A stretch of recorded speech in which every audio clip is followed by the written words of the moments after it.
right, let's get into this, shall we? Holy moly. What a Monday night. Oh, goodness. I'm already off.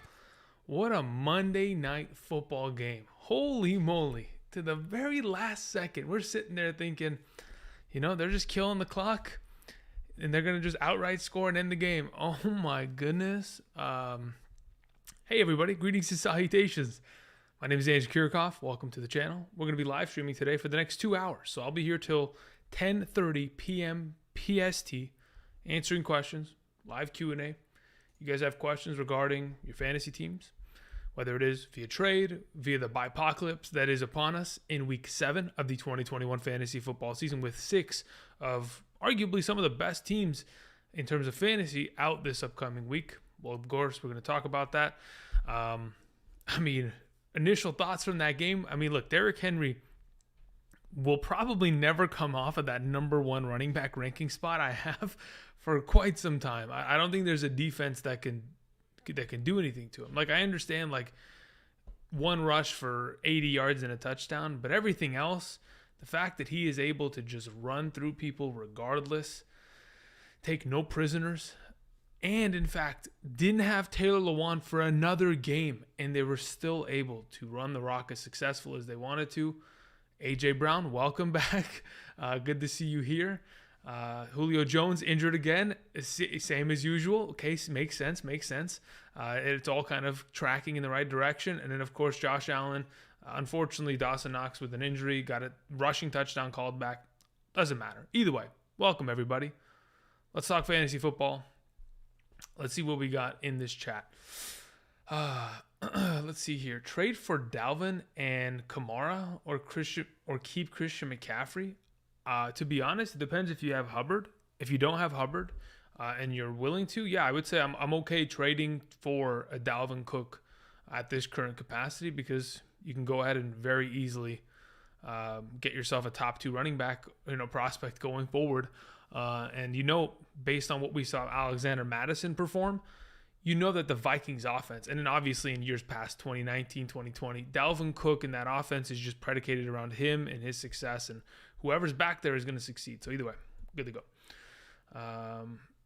Let's see here. Winston, Ryan, or Burrow next week. All right, so Winston plays against the Seahawks. Ryan plays against the Dolphins secondary.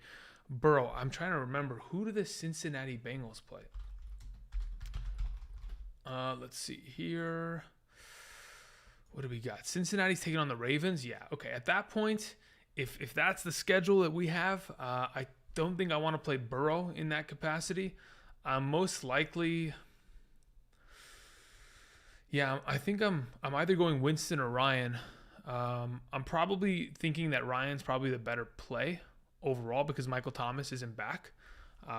But I think going forward, Winston's the better guy. But if you just need a 1-week plug, yeah, Matt Ryan's the guy. The reason why I didn't mention him on today's waiver wire video is because he is rostered in more than 54% of Yahoo leagues right now, which means in different sites, probably ESPN, he's rostered even higher. So either way, yeah, he's probably the best option there. Somebody was asking. Sammy sends in a fist bump. Thank you very much, Sammy. I appreciate that.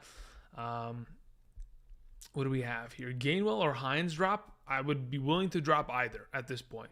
More likely to drop Hines, because if in fact something was to happen to Jonathan Taylor, Marlon Mack would just fill in that role.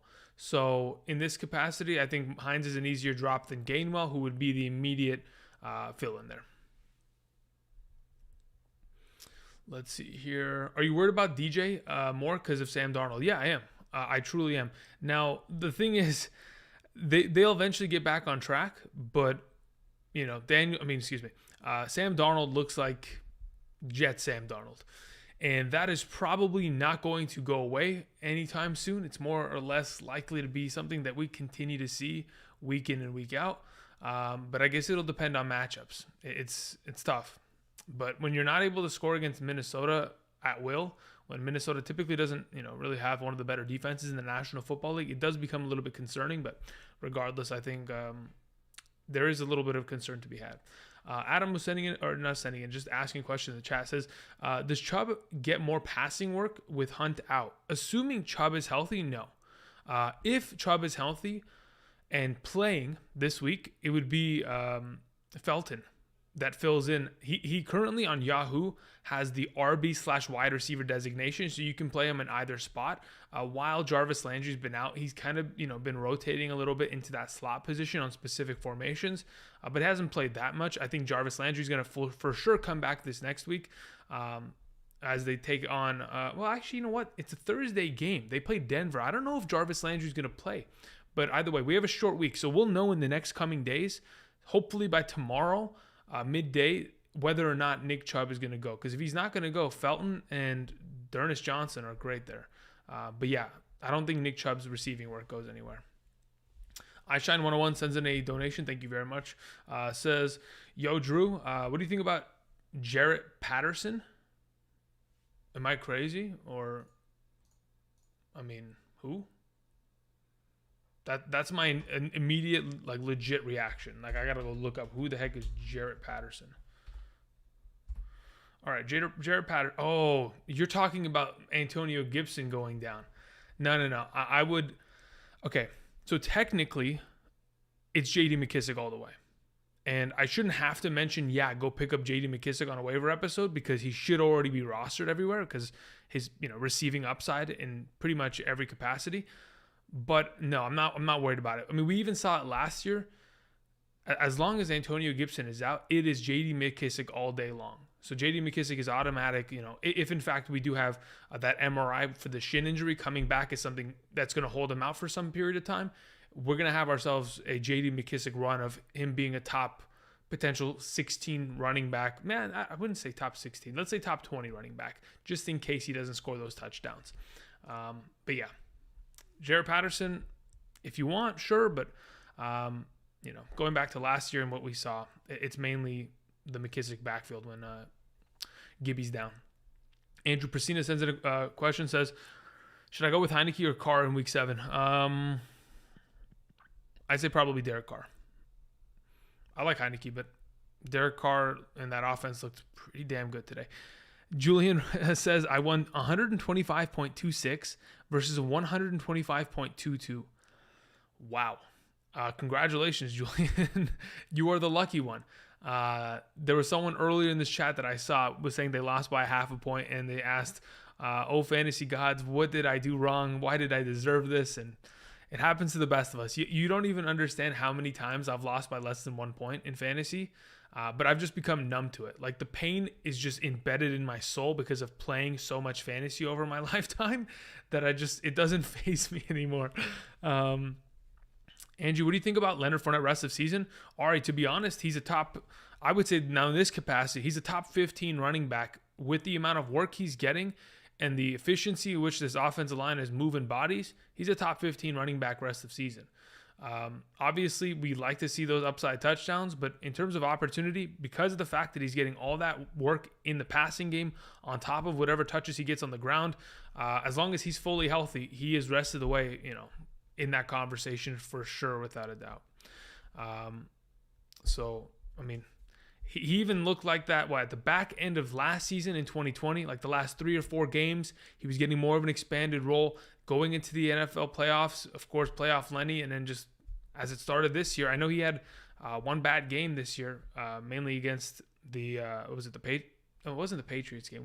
It was the Rams game. Nobody in that backfield did anything except for, what's his name? Giovanni Bernard, who had 9 catches on 10 targets. But anyway, thoughts on Bateman? Rico, to be honest, I think this is if in fact you have the ability to roster him and you can go ahead and take the risk of potentially going with him this week, can you go ahead and wait and see what he does up against Cincinnati? Sure. But as soon as that is done, if he doesn't perform, we have a week 8 bye. Most likely drop him at that point if he is not going to show any sort of signs of upside going forward. It didn't take, some of these other wide receivers very long to have their breakout performances. But again, we have to remember that was just his first start of his rookie season. So it may take some time. So if in fact you want to hold on to him for even longer, you certainly can. It just depends on whether or not your roster can sustain it. Antonio sends in a question, says, I lost Russell Wilson. Can I trust Heineke anymore? Should I trade the farm for Josh Allen or Kyler Murray? I wouldn't trade the farm. Like, if you have to trade away solid running backs, wide receivers, tight ends for a quarterback, then, I think you're in a pretty tough position, but I don't think you should.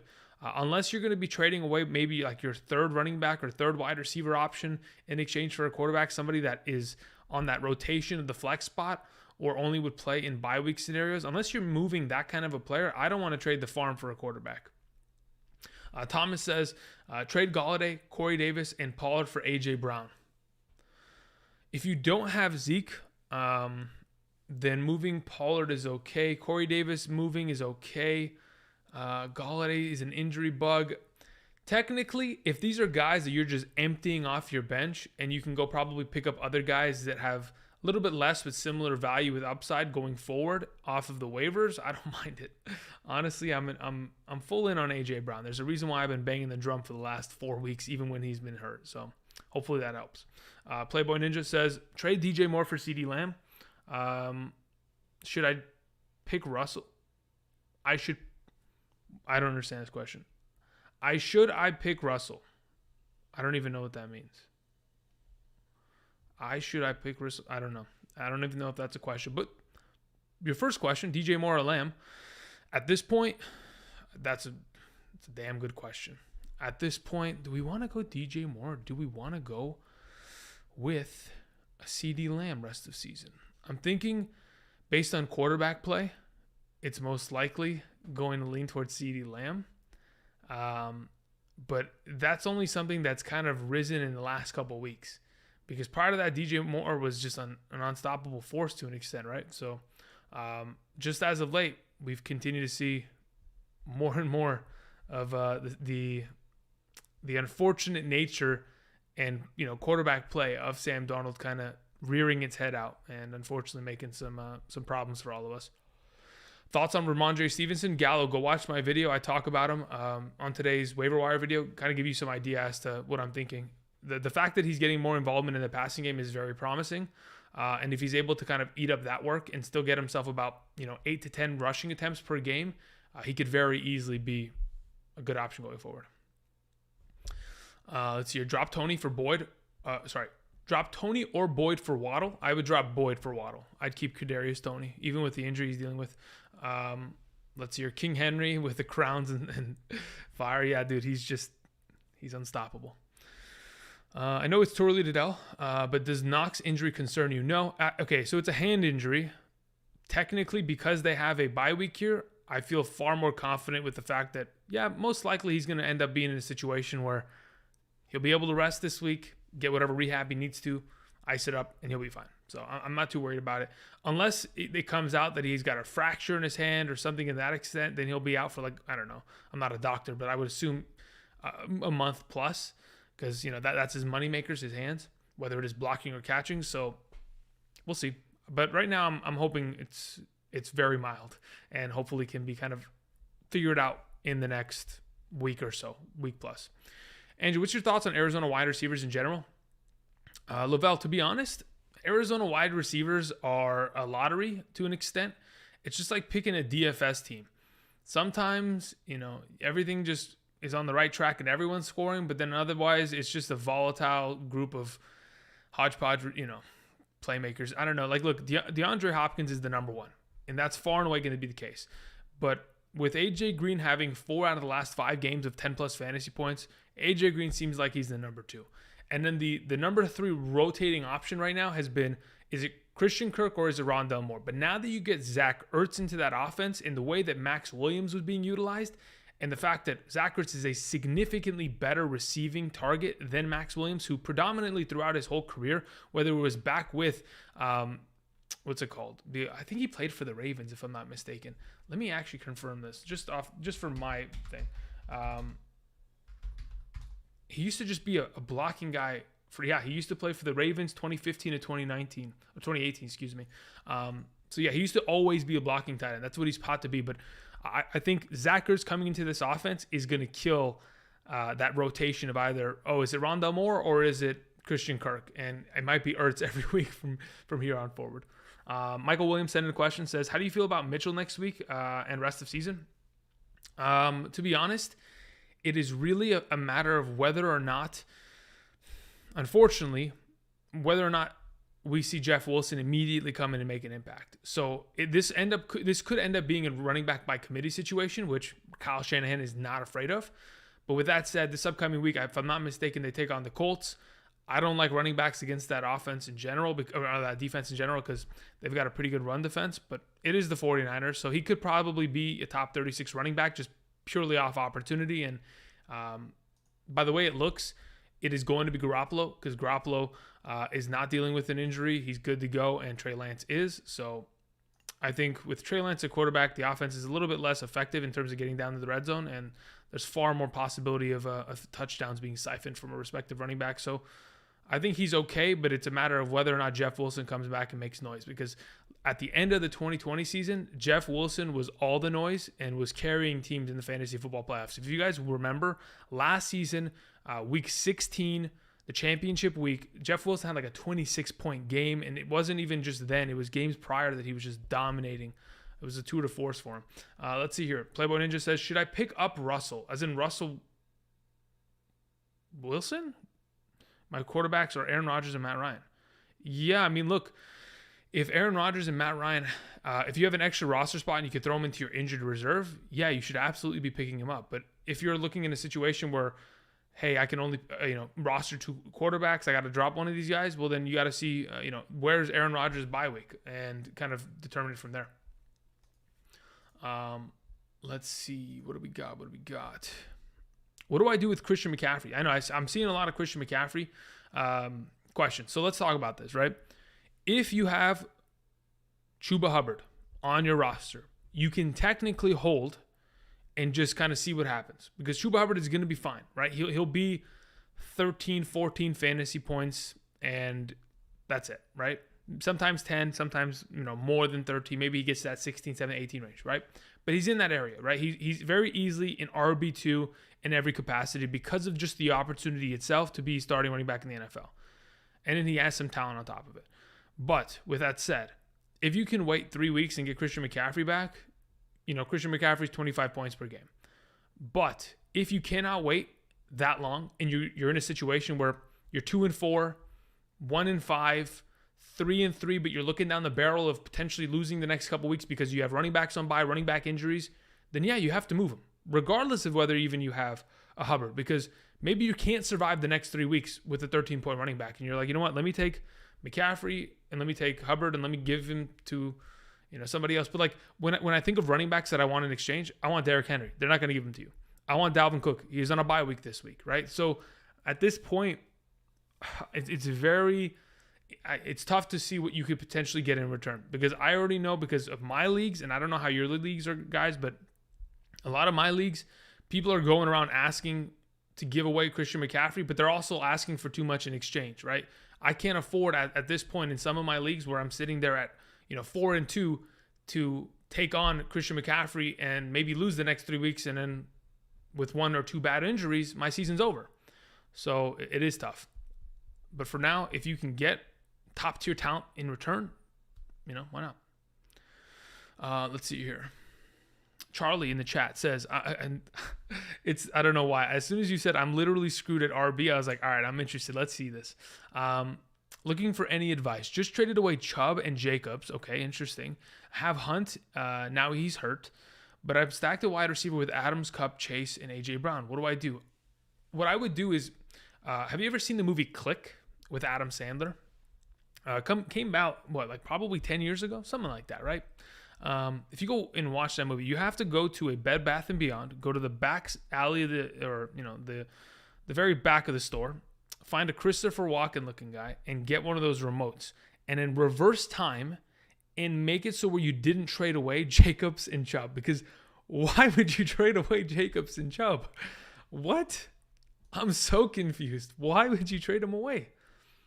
Chubb is a stud running back, and Jacobs was dealing with an injury. Now he's back-to-back weeks of 14-plus fantasy points, and that's just the beginning. It's only beginning. What? Let's go. I mean, damn. Outside of that, you're going to have to break off some of your receivers because you need help bad. Like, I think there's a chance that Hunt goes to the injured reserve. You're going to have to break off some of these receivers, my guy. Let's hear thoughts on Zack Ertz going forward. Little Boy Blue sends in the donation. Thank you very much. I appreciate that. All right. So, thoughts on Zack Ertz? Zack Ertz is predominantly probably going to play in the slot position and or, the inline. He's going to be taking a lot of potential reps and touches away from some of these other receiving options. For example, Rondale Moore, Christian Kirk, who play in the slot a lot. Even Chase Edmonds at times goes and lines up in the slot position and runs routes. But I do think there's a very good chance that we have a situation where Zack Ertz is probably top. I want to hope that he's top 12 tight end material going forward. But that only entails that they are getting him the ball a lot, or at least down in the red zone. But there's a lot of pieces to feed in this offense with still James Conner in the backfield and Chase Edmonds. So if he's a top 15 guy, I'm okay with it and I'm happy with it because I can start that kind of a player every week. While on the other side of the spectrum, it would be unfortunate if he completely disappears. But the fact that they went and traded for him, and Max Williams was such a huge part of the offense prior to his injury, I think it's a good sign for him going forward. Worth keeping Michael Thomas if he's out multiple weeks. I mean, it depends. Can you afford it? That's a personnel question for your team, CJ. In reality, can you afford to have a wide receiver on your bench, assuming you don't have an injured reserve spot? Because if you don't have an injured reserve spot, I would hope that your commissioner, or if you're the commissioner, would have at least two of them for every season. Because, again, there's so many crazy injuries, and then there's the COVID list. There's so many different things that can drastically change within a week. You need that. So if, in fact, you don't have that and you can't hold on to Michael Thomas, and the reports are he's not back until week 8 or 9, and you're like, holy moly, I have so many bye weeks this week. If I don't have a receiver to plug in, I might lose. Then we can have that conversation. But I don't think he's like a droppable guy. I think he's a guy you look to trade. Should I trade Khalil Herbert now? Damian Williams is back next week, and Montgomery's off the IR shortly after. I would say that's a little bit of a stretch, Ben. I don't know if Damian Williams is off the IR this week. You never know. That kind of, it could take 2 weeks for him to fully recover. With that said, Montgomery probably, another 4 weeks out, probably another month.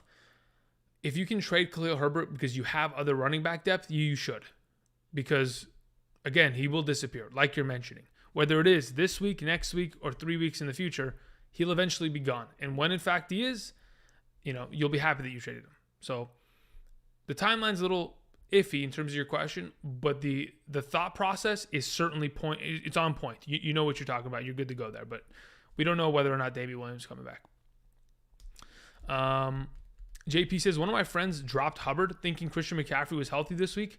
So I picked him up off the waiver just to find out Christian McCaffrey's on the injured reserve. Was in need of a running back as well. Well, congratulations, JP. Your friend is an idiot. No, I'm messing with you. I mean, they really are. I don't know why you would. Guys, if you have Christian McCaffrey, and even when he's healthy and off the injured reserve, if you drop Hubbard, you're asking for it. You're asking for the fantasy universe to smite you down with a potential another injury.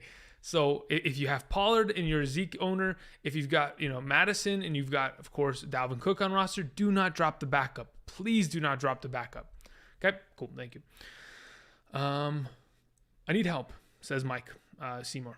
Says, Mike Davis or Cordero Patterson rest of the season. Right now, it looks like it's a Cordero Patterson-led backfield. So that's where I'm going to go with, Mike. Wanted to trade out for Montgomery if that's worth it. I think it's worth it if you can afford it. Again, I keep talking about this, guys.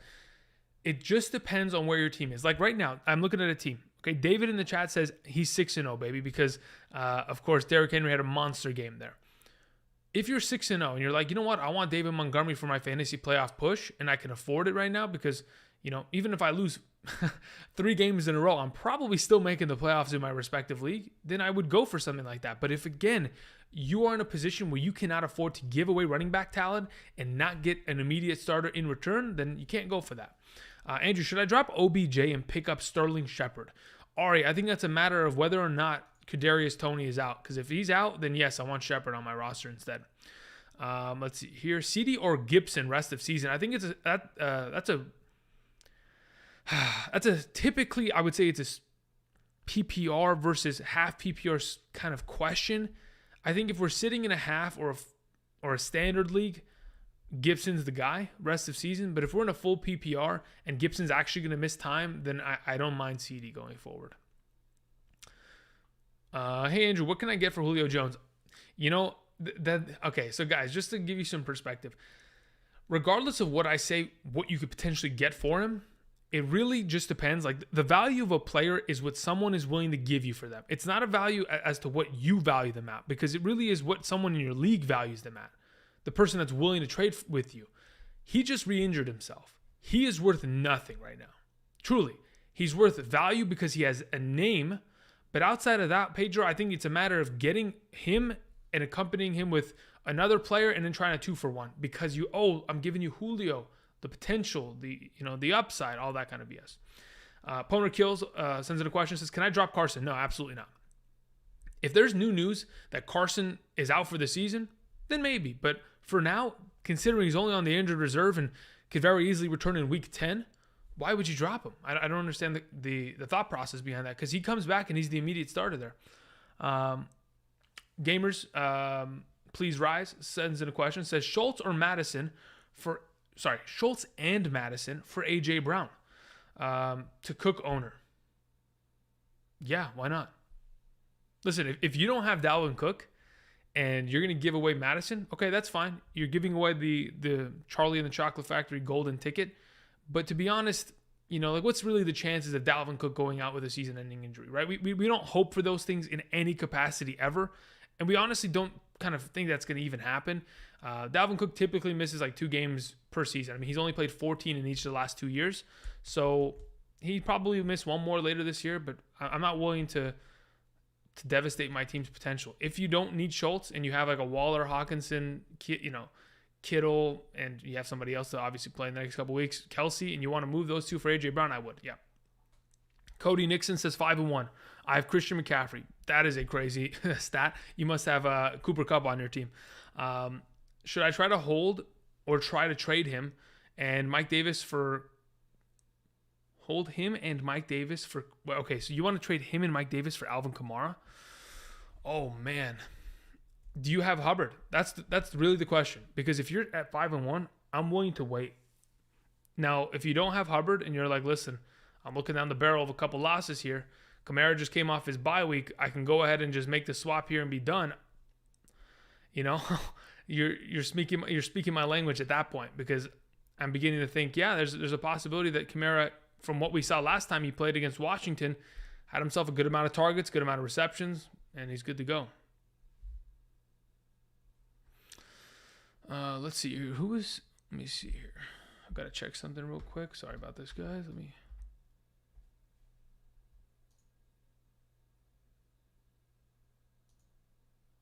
Oops, that's not it. There we go. Okay, cool. Never mind. Just wanted to make sure. But yeah, Cody, it just depends on where the rest of your team kind of looks like. All right, so OBJ or Mooney this week? I don't even know, dude. Honestly, I have no clue. I know OBJ plays on the Thursday night game against Denver, but to be honest, I mean, what is OBJ? Like, at best, 10 points? I don't know if that's something I'm willing to potentially write out there. But against Mooney at this point, Mooney has to take on Tampa Bay. I don't know what Justin Fields will do against Tampa Bay. He might just completely lose it all and just get killed in that game. But for right now, yeah, I don't know. We'll wait until Wednesday in rankings to kind of figure that out. JJ or Pitts? So that's Justin. Okay, JJ. Sorry, I keep thinking or. Jonah says JJ and Pitts for Kelsey. No, I'd keep what you have. I'd keep Justin Jefferson and Pitts. Elijah Mitchell or Daryl Williams from Playboy Ninja. Elliott has a bye soon. I mean, are you getting Daryl Williams in exchange? I mean, that's okay, but if Elijah Mitchell is going to be the starter the rest of the season, it might be a little bit of a bad decision there. But listen, if you need the RB depth now, because again, you're saying you got bye week this week from what's his name? Of course, Ezekiel Elliott, then you might have to make some move there. Oh man, this guy said I lost by 0.06. Listen, there's always a potential, literally, there's always a potential for a recount or a stat correction. I don't know if you guys have ever been subject to a stat correction, depending on what format you're in. Typically, ESPN has the most stat corrections of all potential, hubs for fantasy football. So if you are in an ESPN league, I would go retally your team's score. Legitimately, if you've got time, you got 10 minutes right now, go and retally their stats, because there could very easily be a stat correction that gives you, half a point here or there, and you win, and you're sitting here, depressed out of your mind. Let's see. A couple questions got sent in. Brandon sends in a question. Thoughts on Gibson's situation? Should I look to pick up McKissick? Absolutely, 100%. McKissick should have already been taken in your league, but maybe you're playing in a 10-team league, not as many bench spots. That makes sense as to why he wouldn't be available. But yeah, he should absolutely be picked up. If anything, he's the number one pickup. But it just, again, is going to matter as to what the heck the injury entails. Is he going to be out for multiple weeks? Why can't I get onto this site? Okay, cool. Never mind. We're good to go. So yeah, unless there's more information saying he's out for an extended period of time, I still think that McKissick is a pretty good pickup going forward. Auntie Slayer sends in a donation, but there wasn't a question attached to it. Let me see if I can. Auntie Slayer says, upset of the season. What the heck? No, it really wasn't an upset. I think that's just bad decision making. You kick that field goal any day of the week. I don't understand the concept of just. I mean, look, if you feel so confident that you're going to get that play on a QB sneak, QB sneaks are, I know it's Josh Allen, but run some other play. Please run some other play. Your offensive line was great all night long. They literally could not get any pressure. They had one sack the whole night on Josh Allen. They could not get pressure on him. And then they thought, yeah, you know what, let's just QB sneak this instead of kick the field goal and probably win the coin toss and win it in overtime on one singular drive. But anyway, I digress. Justin Barnett sends in a question. Says, running back to trade for, ? Want to include Swift and Brandon Cooks. So you want to trade away Swift and Brandon Cooks? That's a good question, because really you can get a lot of running back talent just off of Swift in a 1-for-1. If you're going to throw Brandon Cooks on top of it, Brandon Cooks is probably in line to continue to be a solid wide receiver to rest of season, based on the way he's already played and the fact that Tyrod Taylor comes back. I'm thinking, okay, the window's probably closed on Jonathan Taylor. If it's probably also closed on Najee Harris. James Robinson's probably already closed because of the last 4 consecutive weeks. So the only true upgrade you can maybe make in this circumstance at running back is going after the Ecklers, the Zekes, the Kamara, Dalvin Cook. Where else could we potentially pivot from DeAndre Swift and really have a huge upgrade? That's basically it. So if you want to go ahead and make that move, those are your main priority options, because DeAndre Swift is right under them as the next guy in line as that bottom of the RB1 conversation. Judy or Waddle rest of season? Ryan, that's a great question. I guess it's a matter of whether or not Judy comes back and sees targets, because I haven't seen him play enough with Bridgewater, but the way Bridgewater's played, it will give Judy enough value. That being said, Waddle is pretty much in the exact same wheelhouse as to exactly what Tua wants to do. They have the college experience together, and he just wants to check it down the whole game. So Waddle probably for now is the way to go in that certain capacity. Let's see here. Another question was sent in. Bo says, Christian McCaffrey trade value. Not sure what to pay for him. Okay, you want to get Christian McCaffrey? It depends what you have. Look, it depends. Okay, there's so many variables, guys, because just saying, hey, go trade this for this player doesn't work, because it depends what the other team needs. It depends, how many injuries you potentially have and whether you can afford to actually make that trade and survive a couple weeks. So as to what you should pay for him, I don't even know what you have on roster. Who are your running backs? There's so many variables that need to be taken into account.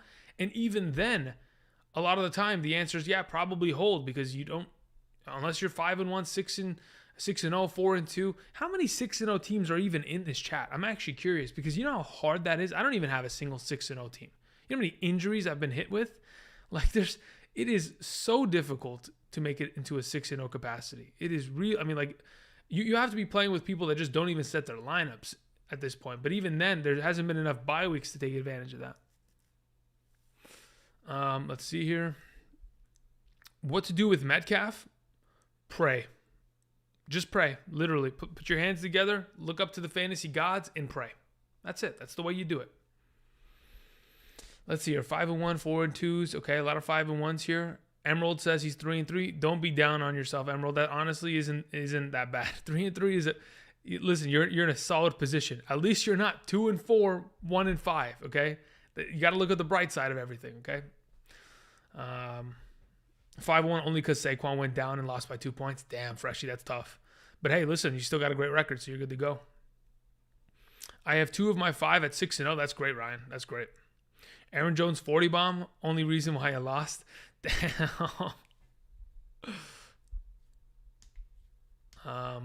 No, I mean, it makes sense that a lot of you guys have good teams. I mean, it's just how it works. Sometimes you just get the lucky team. Sometimes you play against the worst team in your league. Sometimes you play against the best. There are some leagues that I have right now that I am the highest scoring team in that league, and I still have 3 losses because I have the highest score points against me, and they've outmatched me every single week. I somehow, some way play against the best team every week. Don't know how. The fantasy guys are like, yeah, you're not supposed to win this league. I'm like, okay, thanks.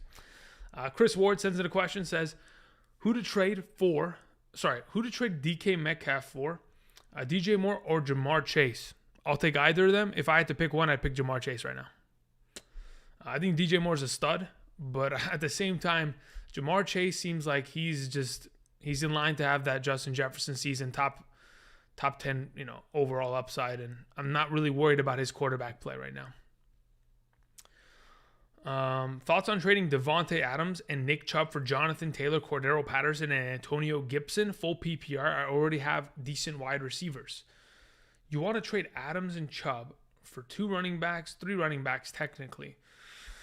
To be honest, John, Butterballs, it's a matter of whether or not Chubb plays this week. But if it's me, and I'm looking at my team rest of the season, I want to have Chubb and I want to have Devontae Adams. Because if Antonio Gibson is going to miss time anyway, and you're trading for him, if Patterson at some point down the road disappears in this offense, I'd rather just have the studs of Adams and Chubb. But yeah, it really does depend as to what the heck Antonio Gibson's injury status is, and same with Chubb, and how long they could potentially miss. Because if it's going to be a very similar amount of time, I think I'd rather just have Devontae Adams ROS in a full PPR. Bo sends in, okay, Bo for the follow-up. You have Cook, Zeke, James Robinson, Connor, Hill, D-Hop, and OBJ. Wow. So you're playing in a smaller league because there's no reason you should have Cook and Zeke and J-Rob. But regardless, who are you trading for Christian McCaffrey?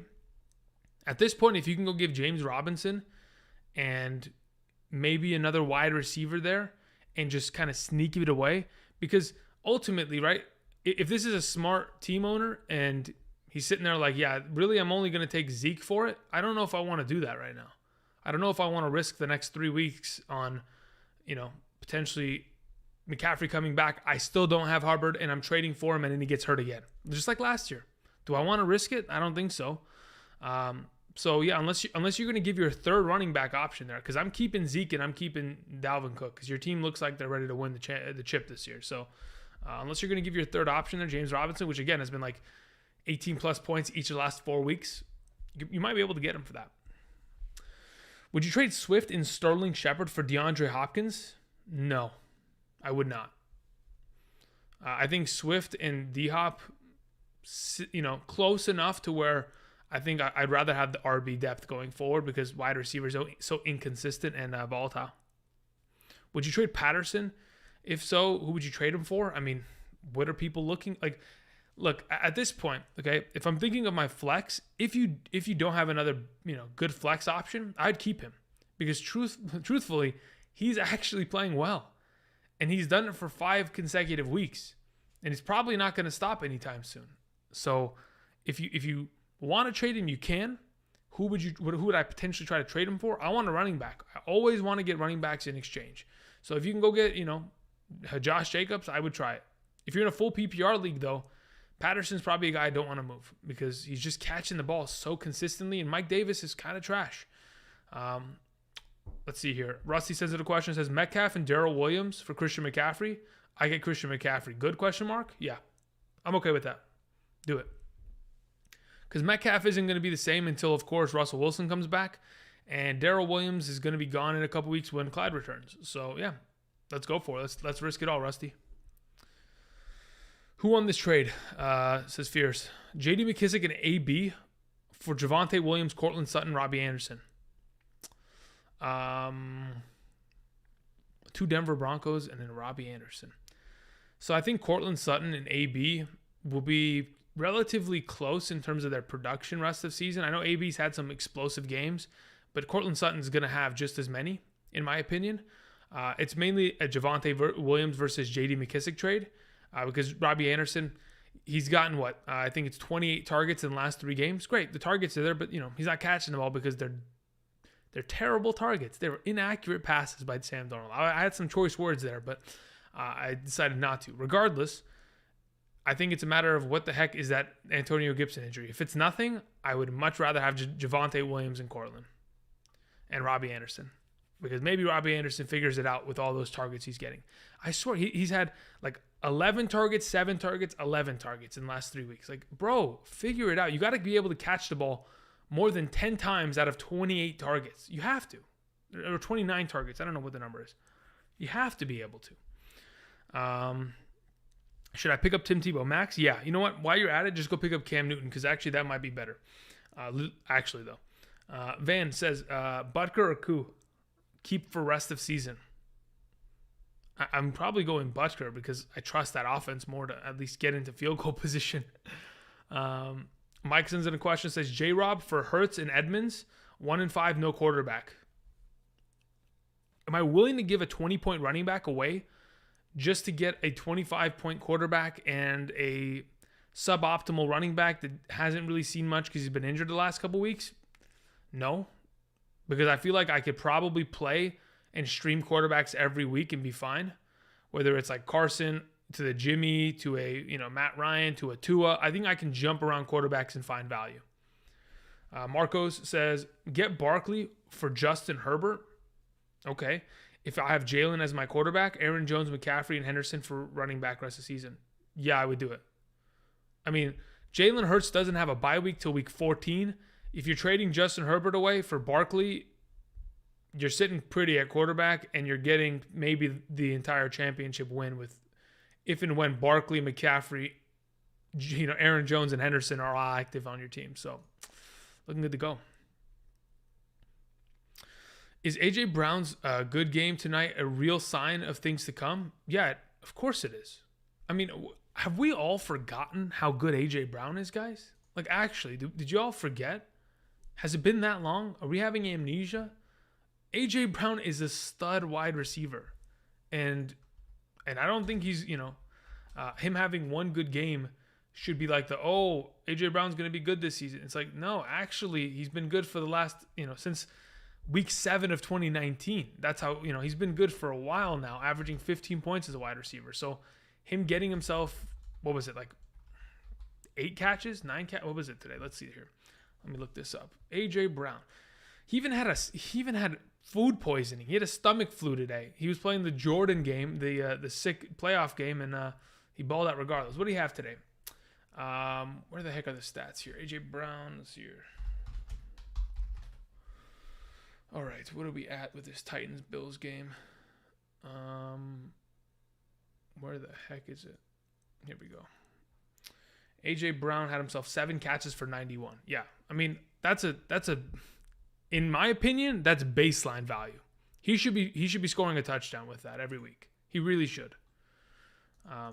But again, I mean, if we go back to like 2019, okay, you ready for this? I'm just going to start just rattling numbers. At the end of the 2019 season, these were his fantasy point production performances. 21.5, 31.1, 21.4, 14.8, 20.4. Okay, great. Let's go into 2020. He came back from injury eventually in week 5. 17.7, 20.3, 24.3, 10, 18.1, 2.6, 14.2, 23.8, 8.7, 20.7, the 12.9, 6.3, 26.1. How many, I mean, what are we talking about? This guy has just been unstoppable. So yeah, sign of good things to come. But again, if you were listening for the last couple weeks, I wanted to trade for him in every league, and I did that as much as I could. Same thing with Mixon, same thing with Jacobs. That's why I posted that video a couple weeks back, because I wanted those players more than anything, because I knew they would come back and have great performances. Is it a good time to sell CD Lamb? Depends. If you don't like him rest of the season, you can. I like him rest of the season, though. Let's see here. A couple questions got sent in via donation. Trent G says, I have to pick up a wide receiver this week. Do I drop Herbert from Chicago or Collins from Seattle? Haha, good question. That's an injury question, to be honest. I would say that your likelihood of Collins actually missing this week is more unlikely than it is likely. So I'd probably just drop Herbert at that position, because I'm not playing Herbert against Tampa Bay anyway. So you might as well just drop Herbert, because even if Collins misses this week, the following 2 weeks after, if I'm not mistaken, let me check this out. I think the Seattle Seahawks, they play against the Raiders in week 8. Let me pull this up. Seattle plays against the Jaguars in week 8, and then the Raiders in week 9. Let's pull up week 9. Where's the Seahawks game here? Seahawks, where are you? They have a bye week in week 9? No, where's their schedule, dude? Am I crazy? I swear they have a couple good games in the schedule. I gotta find this real quick. Seahawks schedule. Where are we at here? So they have to take on the Saints here, then the Jaguars, Wait, where's the Raider game? Am I crazy? I thought they had a Raider game coming up. Anyway, so they play the Saints this week. Even if Collins misses, I like the Jaguars game. I like the Green Bay game. So by that time, of course, Damian Williams will for sure be back by then. So I don't know why I thought they were playing the Raiders. I don't know who I'm mistaken or who I'm thinking of who plays the Raiders. Never mind. Mike sends in a question, says, safe to drop Eli Mitchell? I don't think it's technically safe to do so, because he's still a starter for his respective team. So, no, I wouldn't say it's technically safe, no. But if you need to drop a player and that's your worst player on roster, then yeah, okay. Should I believe in Cortland Sutton now? I think you should have believed in Cortland Sutton in the offseason, because of what we saw in Cortland Sutton in 2019 and the back end of 2018. He's an incredible talent. And, he's had a couple advantageous situations break in his direction. For example, Judy injury, Hamler injury, that kind of situation kind of piling on. Because of that, it's certainly helped him so far. But, yeah, he's a great player, and he has been for a couple years. Unfortunate ACL injury last year. Otherwise, he would have been just as good last year. Nick sends in a question, says, would you send A.J. Brown and Williams/CEH stack for McCaffrey Hubbard? Or you send Gibson/McKissick stack and A.J. Brown for Christian McCaffrey? Am I sending a stack plus A.J. Brown for McCaffrey? I'm okay with... Oh, man. You're a 4-2 team. You want to offload 3 players for 2. In reality, it's really a 2 for 2 or 2 for 1. Am I willing to give away CEH at his full prime capacity and A.J. Brown for Christian McCaffrey? If you have good enough wide receiver depth, I would do it. Because I think Christian McCaffrey, when he's healthy, not if, when he's healthy, he can outscore A.J. Brown and CEH every single week. 2v1. Sutton or Ridley, MVTT, I would play Ridley, or I want Ridley rest of the season. So if you can trade Sutton for Ridley, I would go about that. Howie says, bottom in the standings, is it reasonable to trade away Mixon and Gibson for Mahomes and trade away... Wait, I'm sorry, what? Trade away Mixon and Gibson for Mahomes? Why would you do that?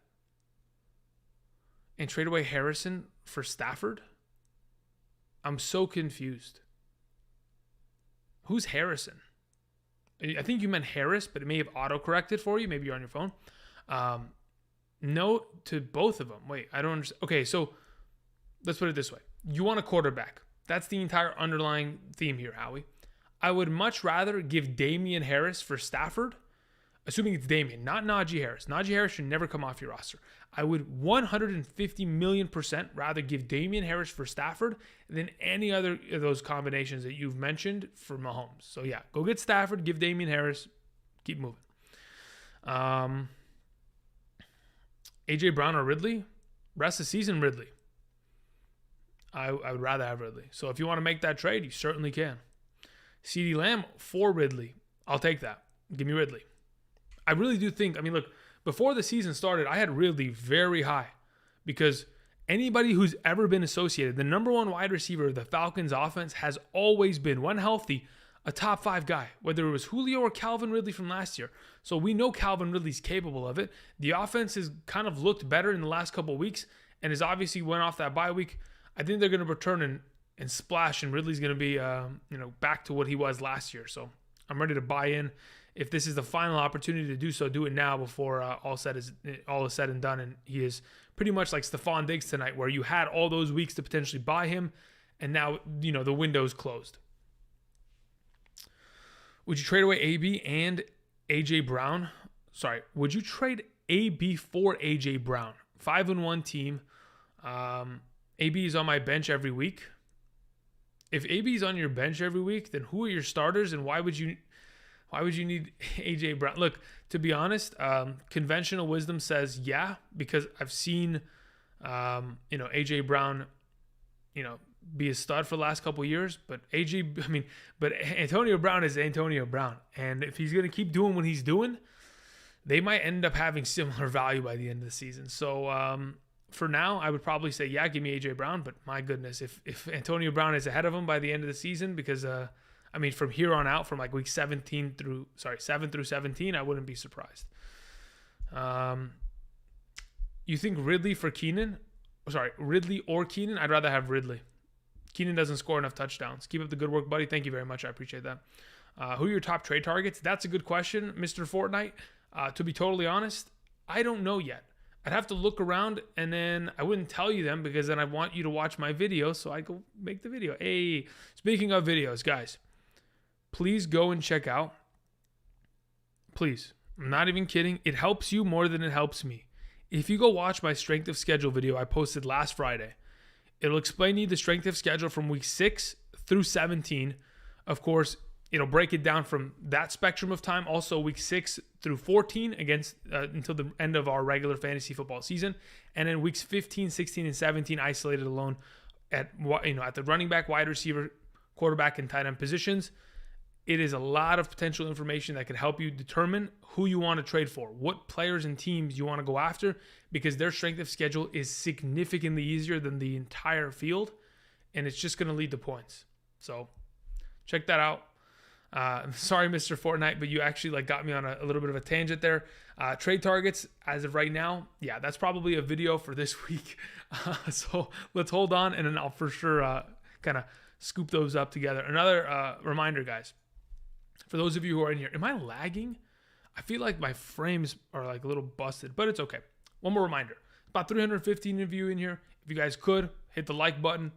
If every single one of you do it, it would make a huge difference in terms of helping the channel out, supporting. I appreciate that. Another way to play fantasy football for those of you who are interested. If you go down to the link in the description and use promo code Andrew at underdogfantasy.com, with your first deposit of $10 or more, you'll be given an additional $10 in bonus cash. Just to give you some perspective, Underdog Fantasy is, I would say, I want to say addicting to an extent, but it's addicting to the idea where it's you get to go into any contest. Like tonight's contest was against, of course, the Monday night game between the Bills and the Tennessee Titans. And the other day, I'm just chilling, and all of a sudden I'm like, wait.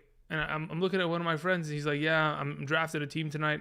I already got Derrick Henry in the first, and I'm just waiting for the draft to come back to me. You literally draft your team in there's 3 people there. You draft against them, and then you compete against thousands of others. I'm telling you guys, it's extremely fun. For those of you who are interested, check it out. Thank you very much. Okay. OBJ is done, in my opinion. Cliff, thank you very much for your opinion. Keep it moving.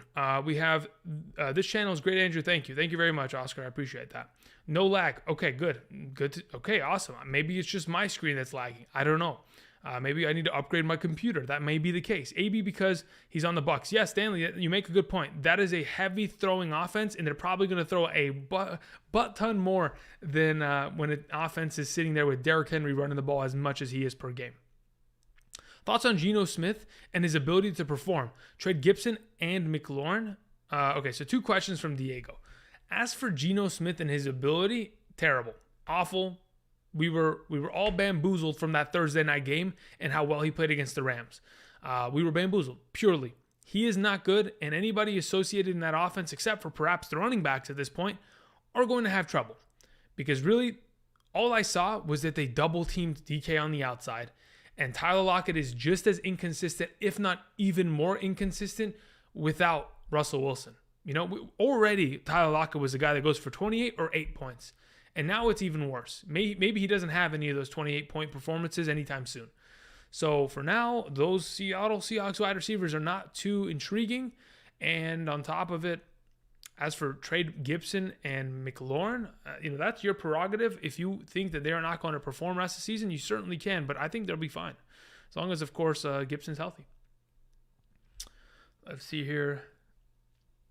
Andrew, love your channel. Reason I'm 6-0 so far. Quick question, though. I'm looking at trading Gibson, Khalil Herbert, and Allen Robinson for Najee Harris. What do you think? I would do it immediately. 100%, no questions asked, Angel. I would immediately make that trade if you can. Let's see here. Mono sends in a question, says, trade you like for running back depth using Cook and Madison? I'm not going to trade Cook and Madison. I would never trade Cook and Madison. Why would you trade them? Like, the starting running back of the Vikings is 20-plus point every single week, and you have that. So why would you give that up? You want RB depth. I get it. Maybe you don't have an RB2, but if you're going to break off Dalvin Cook and Madison, if you're like, all right, I'm going to get 2 running backs in exchange for it, you got to give me back substantial value. I want Mixon and I want Swift. That's what I want. Like, truly. Like, I want top-tier talent still. I want low-end RB1s. So if you really are desperate enough, yeah, give me Mixon, give me Swift, give me Swift, give me a J-Rob, give me some combination of that, and let me just run. Let's see here. Would you start Michael Thomas this week? YK Dennis, Michael Thomas is not playing this week. Most likely week 8 or 9. So he's not playing this week. He's still on the physically unable to perform list. And until they are designating him to return, he'd be good to go. MVTT, I answered your question a little bit ago. I answered with Ridley over Sutton. Hopefully, I guess you didn't hear it, but either way, I'm reiterating that point. The Buzz says Mike Williams or Calvin Ridley or Chris Godwin. Rest of season, I think Chris Godwin's last place there. As for Mike Williams versus Calvin Ridley, it's a lot closer than I anticipated it being earlier in the season. If Mike Williams is healthy, I think he's the guy that I'd rather have because I just trust that offense more. Who would you leave out for this lineup week 7? All right, we got a lineup question. I have no idea what my rankings are, but let's go ahead and see here. Ethiopia says Sutton, Devontae Smith, Waddle, or Chase Edmonds. Who am I leaving out of the lineup? Let's see what week 7's Cardinals matchup looks like, because I'm thinking I'm leaving out the running back there in all transparency. Cardinals play against Houston. Yeah, it's probably a James Conner game. I'm leaving out Edmonds. Thank you very much. And if I have to leave out one more, it's probably Devontae Smith. William sends in a question, says, would you trade AB in a second round for Keenan? Is this a dynasty league? Is it a keeper league? What are we talking? You just have to tell me in the chat. You don't have to send in another donation. Just let me know in the chat. Is this a keeper? Is this a dynasty? What are we talking about here? What do you mean by a second round? I'm super curious because it really does make a difference in terms of the variable.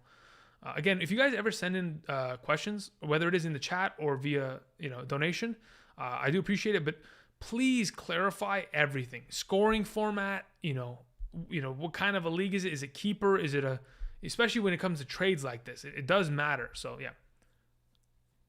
Let's see here. Dynasty. Okay. Do I rather? Yes. Second round pick in a dynasty league. So we're trading away a second round rookie pick.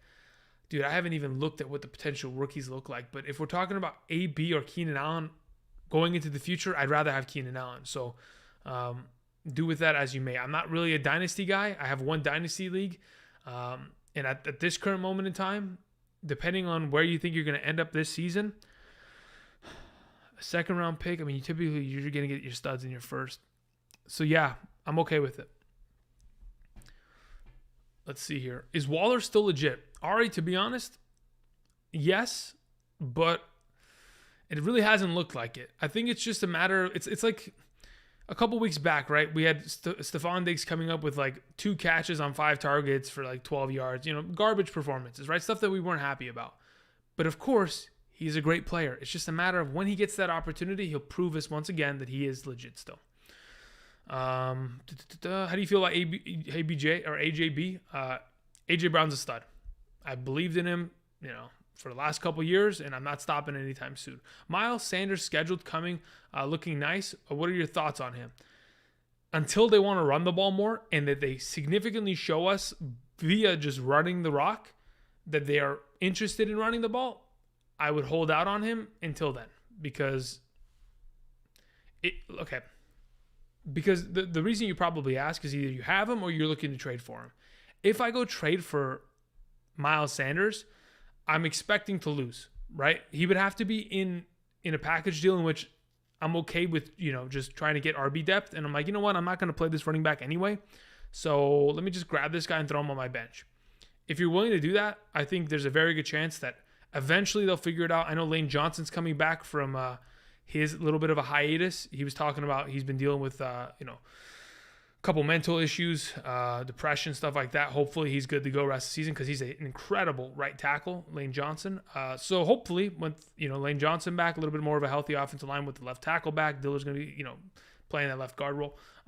Hopefully they're good to go going forward. And if that's the case, Sanders could do something, but they've got to give him the ball more than, 10 times on the ground per game. Really, they really have to. This isn't a scenario like it's DeAndre Swift. DeAndre Swift benefits from the fact that he gets PPR work. Sanders doesn't really get much of that anyway. Are we done with Gaskin? I would say probably. Or at very least, he's only playing because we're desperate at running back. Let's see here. Sean sends in a question. Says, Mixon for D-Hop? In a vacuum, I would say probably not. It depends what the scoring format is. It depends what your... To be honest, at this point, because I'm thinking no, because I cherish the running back position so much, really I need more variables. Again, guys, please tell me everything. I need to know what your scoring format is. I need to know what your running back depth looks like. I need to know why you need D-Hop in your lineup. Is your running back position dead? Because I'm thinking to myself, what wide receivers are out for a significant amount of time in comparison to running backs and how vital running backs are to the entire, scheme of fantasy football. There's a reason why running backs go in the first round. It's because it's the most valuable position because Mixon's out here on screen passes going for 30-yard touchdowns, right? Like that extra work. Anyway, I need more intel. Otherwise, I'm leaning Mixon. Gamers Please Rise says, sent off CEH for Antonio Brown in counter. You likey? Trading CEH for for AJ Brown.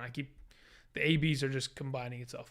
CEH traded away, get AJ Brown back. I like it. That's fine. Is Allen Robinson droppable, Sonic? Yeah, I think so. Is it going to hurt if he has a good week? Sure, but if he has one good week, what's going to happen? He's immediately going to just start seeing 20 targets per game? No. It's to a point where the quarterback devastates the receiver so badly that you just can't play him anymore. So if you want to drop him, you can. What do you think about Brandon Ayuk's ceiling is? If Jimmy Garoppolo is a starting quarterback, I think he has a decent floor. And when I say decent floor, I mean like, okay, maybe he can get 8 fantasy points per game. Maybe. Ceiling is always going to be what we thought it was. He could at any moment come back and with a snap of a finger, the fantasy gauntlet would just explode the world. But in reality, in the snap of a finger, he could end up being a wide receiver to the rest of the season. It really could happen because if the touchdowns go in the direction of him instead of Debo goes down with an injury, and then we have the formula of last season all over again with Kittle is out, Debo is out, and the number one receiving target by far and away is Ayuk. So we're close, but are we willing to wait out for it? Just depends on what you need and whether you can afford to kind of hold him on your roster. Mark sends in a question, says, Damian Harris for J.D. McKissick. I have Gibson and he's hurt. Damn, I don't know if I want to do that just yet. Because you're giving. Does anybody know the details besides the fact that it's a shin injury? Like, do we know how long he's out for?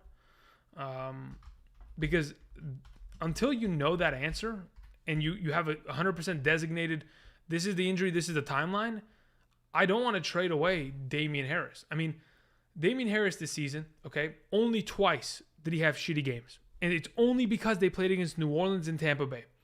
In those two games, 10 rushing attempts for 10 yards. I get it. It looks bad. But the rest of his games, 23 rushes, 100 rushing yards. 16 rushes, 62 yards and a touchdown. And in the last two games, 14 rushes, 58 and a touchdown. 18 rushes, 101 and a touchdown. There's a reason why there's a thumbnail from this offseason that has Damian Harris on it saying he's going to be a stud running back, because he is a stud running back. He's in an offense that gives their running backs the ball just as much as any of these other teams in the National Football League, are going to probably be top 12 in terms of RB opportunity this year, on the ground, through the air, targets, touches. I don't think I want to do that. I'd rather keep the running back and then just wait for Antonio Gibson to come back, unless it's season ending, and then we can have a different conversation there. All right. Dara sends in a question, or asks a question in the chat. Says Tannehill or Matt Ryan next week? Tannehill plays against who again? Let me see here. Tannehill versus the Chiefs? Ooh. Nah. Give me Matt Ryan. Give me Matt Ryan. I'm ready to pivot. When is Javonte Williams going to break out? Week 10. Okay? Mark my words. Week 10 and beyond. Unfortunately, week 11 has a bye, but week 10, 12 through 17. Okay? So if you really want to just like lock it down, 12 through 17. There you go. Okay? Cool. And if I have to remind you guys why, because his strength of schedule is super effing easy. I mean, I'm telling you guys, his strength of schedule, I mean, it looks like David Montgomery's of last year. I mean, David Montgomery's strength of schedule end of season looks like his own from last year, and there's a reason why he popped off. But truthfully, I'm telling you, if Gordon can't hang on for long enough to get to that end point of the finish line, Javonte is going to have his breakout game later down the line and be able to take over. I don't know why. I got something in my chest. It just keeps getting trapped. Here we go. Trade away Christian McCaffrey for Zeke. If you don't have Hubbard, I don't mind it. Kadarius Toney or Donovan People-Jones. Kadarius Toney. Thoughts on Brandon Cooks? Solid wide receiver 2 rest of season. So wide receiver number 13 through 24 ranking, probably rest of season. Assuming he doesn't play against Bill Belichick or the Buffalo Bills secondary again. Is there another secondary that I'm worried about him potentially facing up against? I think those are two of the tougher ones in the league right now. And I think about his division in its entirety. I'm not worried about Indianapolis. Just killed them last week. I'm not worried about Jacksonville. And then on top of that, I'm not worried about, goodness gracious, why am I forgetting the Tennessee Titans? I'm not worried about them either. So, no, yeah, you're good. Great play. Top 24 guy rest of the season. Calvin Ridley thoughts. Should be fantastic. The offense is beginning to click. We obviously saw that. Unfortunately, didn't play in that London game. Otherwise, we would have seen that. But either way, I think it's a fantastic, potential rest of season upside for Ridley, because the offense is starting to get there, and Matt Ryan finally looks like he's comfortable. Thoughts on Bateman rest of season? Again, his start this last week was his first of his NFL career, right? Because he was injured because of the surgery that he had in the offseason. I'm willing to give him slack, but again, it's a matter of, can you afford to keep him on roster? Because eventually he'll become the number 2 wide receiver of this team. It'll eventually happen. He's not the number 2 receiving option, because it's going to go Marquise Brown, Mark Andrews, 1A, 1B, switching off, and then whoever's after that via Bateman, Watkins in the future. But yeah, for now, I would say you can hold on to him, but ultimately it's just a matter of time until he figures it out. But I guess maybe you don't have time to wait for that. Ryan sends in a question, or says in the chat, Derrick Henry 50-point game against the Chiefs. Yeah, very possible. The Chiefs, in terms of yards on the ground, they've given up a lot this season. So I wouldn't think that they're immune to that. DK for Deontay, I don't mind it. Honestly, it's tough to say that. But if Russell Wilson's truly out for the next 6 weeks, and I need wide receiver help, then I'm willing to pivot. For the love of sports, it says start 2. Oh man, we're doing start questions again. Tony, okay, look, for the love of sports, this is what I'll say. Right now, I have no clue if Tony or even Latavius Murray are going to play. We're way too early in the week. So guys, if you're going to send in a question, please don't make it a start or sit question because it's only Monday. We don't even know what the Wednesday, Thursday, Friday, practice regimen is going to look for some of these players. They might not even practice. They might be on the injured reserve for all we know by the end of the week. So for now, your best options, if healthy, assuming everything's healthy, okay, is probably Tony and Murray. But if they're not, then you're probably going, Tony and Elijah Mitchell. And if not, you're going with Elijah Mitchell and Crowder, right? So, because health. You get it? Cool. Ethan Quinn sends in a donation, but there wasn't anything attached to it, Ethan. I'm going to see if you typed anything in the chat. Ethan Quinn says, Zeke for Justin Jefferson and A-Rod? No. Keep Zeke. Love the channel, bro. Thank you very much. I appreciate that. For sure, Ethan, do not trade Zeke away for Justin Jefferson and Aaron Rodgers. You don't need Aaron Rodgers. Why do you need Aaron Rodgers? Is your quarterback situation that bad? I'd rather have Zeke, and I'd rather still have a garbage quarterback because it's Zeke. He's 20 points, automatic. DJ Moore or Sutton rest of season? I'd go DJ Moore there. Arizona defense or New England rest of season? Oh, I don't know about the rest of season for defenses, but I would probably say you have a better chance of finding more defensive productivity out of Arizona rest season. Should I sell high on Keenan Allen? How do you sell high on Keenan Allen when he had a bad game? That's my question. How do you sell high on a player that's not high? You know what I mean?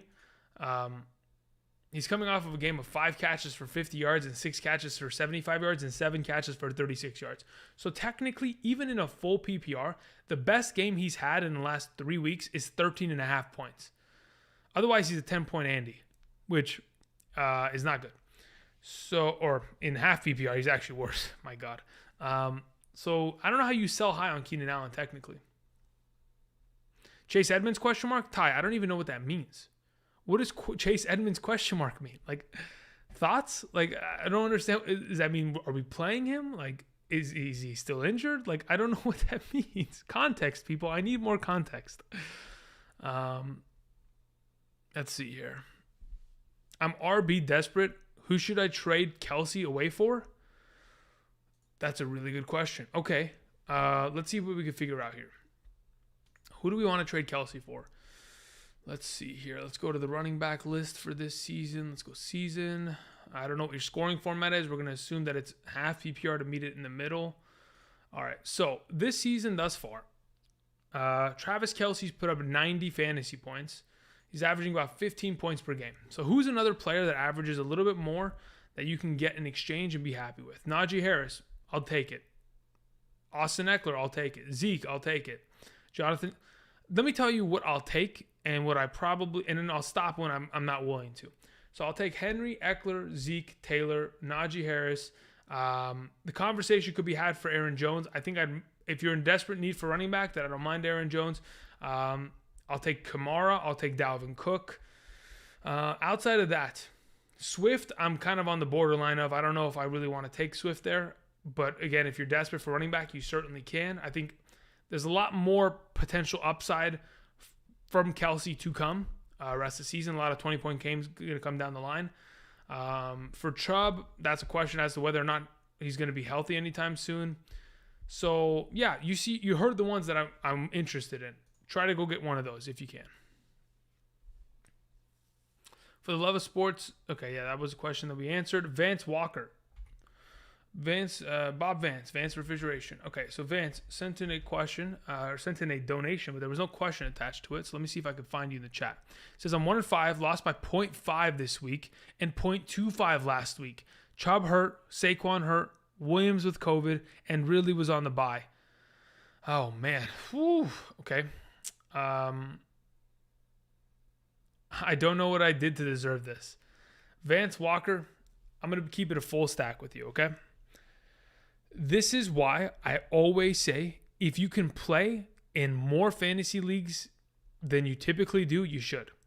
And the logic behind it every single year is, hey, if my team has this issue where I lose by 0.5, players are injury ridden, and I cannot get out of my own way, my team just keeps killing itself, you want other leagues to pivot to. Let's say, for example, you play in one league only. You don't have anybody else. You're not willing to go and play those money leagues or whatever. Fine. My next suggestion is, if you don't have that, right here, Underdog Fantasy, promo code Andrew, link down in the description. You can draft a new team, and you can finally have fun again via fantasy football. I'm telling you. Use promo code Andrew. Thank you very much. All right, cool.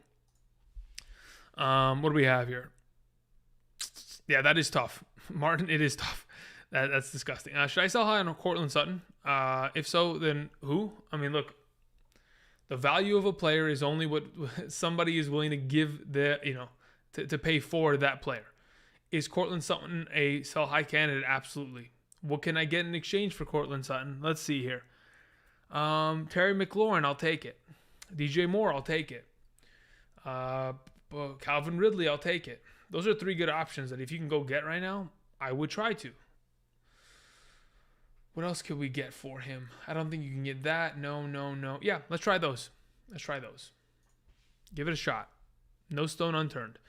Hollywood Brown or Cordero Patterson? Hollywood Brown. Not even close. Drop A.J. Dillon and Rashad Bateman for Matt Ryan or Jameis. Josh Allen on the bye. I would drop Rashad Bateman, and I would pick up Matt Ryan this week. And Omar, I'll tell you exactly why. I think if Aaron Jones is to go down, A.J. Dillon is just as valuable as an Alexander Madison Hubbard. And Aaron Jones has missed games in the last couple of years and has already been a little bit banged up this year. So with that said, I'd rather just drop Bateman because he's going on bye in week 8 anyway. And I'd rather just have Dillon going forward. Justin sends in a question. Where do you have Darryl Henderson rest of season PPR? I think I have him at like number 13 overall running back. 13? 12 maybe? Something like that. Rest of season. I will eventually do a rest of season video. But for right now, I have Darrell Henderson in that like number 13 range. Because I do really think that he is exceptional as a player. The opportunity is top tier. And we talked about it all off season as to why I love Darrell Henderson. Because this team, as much as Sean McVay wants to be like, we like to use a committee, blah, blah. Dude, I'm a Rams fan. I watch every single game from beginning to end. I know how your entire scheme works. I can probably play as a defensive coordinator for the other team and tell you how to stop their offense. I watch so much Rams. Oh, we're going to run a committee, blah, blah. It's all horse. They want a premier back. And that's Henderson for them. He may not be Gurley status, but at least he fills into the role. And he's a stud. I mean, the guy's catching, wheel passes down the sideline for touchdowns when he has no business doing so. So, yeah, he's probably 13 rest of the season. Maybe a little bit higher, depending on how the rest of these injuries go. Because if Hunt's going to miss more time, that moves Hunt down. Because if you're going to miss 3-4 weeks, it's a problem. Chubb, if he's going to miss time. Gibson, if he's going to miss time.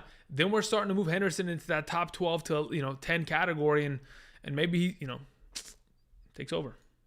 Again, if you haven't seen my strength of schedule video, the Rams have the easiest strength of schedule at the running back position. They are going to clean teams out. I can assure you that. Moving on. Fasty sends in a question. Says, I have Cook and Madison as his handcuff. Fournette and Chris Carson also rostered. Drop the handcuff for Miles Sanders or D'Ernest Johnson this week. No. Do I want to drop Alexander Madison for the hope that Miles Sanders hits? In a perfect world, Chris Carson's on your injury reserve. But it sounds like, Fasty, you don't have an injury reserve spot. I would legitimately try to drop somebody else. Now, if you're in a situation where you play in a league where your commissioner's a megalomaniac and for some reason he thought to himself, I'm going to limit positions to 4 each. You cannot have more than 4 running backs because I want to have a safe environment on the waiver wire because I don't want to play in a competitive league. All this kind of BS. Guys, I'm losing my mind here. I hate when people do that. Hopefully that's not the case. If it is the case, you got to keep Madison because at any moment it could happen. And for right now, Sanders is, not a commodity. And D'Ernest Johnson, if you're a Chubb, fantasy manager, sure. But outside of that, for right now, I'd rather have the keys to the Vikings kingdom. Aaron Jones or Henderson? Aaron Jones. Is McLaurin and Waller a good trade for Jonathan Taylor? I think you're giving out too much. Unless you're playing in a smaller league in which you can afford to give away Waller and McLaurin, I think you might be giving away too much there. Do you trust A.J. Brown as a wide receiver the next 2 weeks? I don't understand why I wouldn't. Plays against the Chiefs. Chiefs are terrible in the secondary. I know McLaurin didn't play well, but I mean, the Chiefs are terrible in the secondary. And then what's the following week for Tennessee? Let's go see. Tennessee, week 8. They take on the Colts. Yeah, it's free. It's free real estate. Honestly, it is free points. Let's see here. I'm 2-4. I have Swift and Patterson as my running backs, but I'm lacking at receiver. Do I trade Christian McCaffrey for a wide receiver, and who is a good trade target? The only person that I'm willing to trade him for is Devontae Adams in a full PPR. That's the only player. That's it. But it really has to be in a situation where, yes, you're 2-4, and you need wins now. And if that's the case, you need a wide receiver, then yeah, that's the move you go make. You go get Devontae Adams in a full PPR. Chances are he doesn't give it to you. And when he doesn't, you got to go to the next best option, Tyreek Hill, and then the next. And it eventually will get to a point where you're looking at it and you're thinking, wow, I'm only going to get, CeeDee Lamb for Christian McCaffrey. This is not right. Like, I should be getting more value from this. And that's just the situation you may be in. Ethan Quinn says 1-5. Need trade help? Full team in comments. Okay, I'll get to that in a second. Let me just see these other questions that came in. Sutton or Hawkinson to try to grab Henderson. I mean, do you have another tight end? Because if you're giving away Hawkinson and you don't have another tight end, you could be in a little bit of trouble. But again, it's a matter of whether you need that running back. If you need the running back and you need the depth there, then yeah, that's what you go with. All right, let's see your question here, Ethan.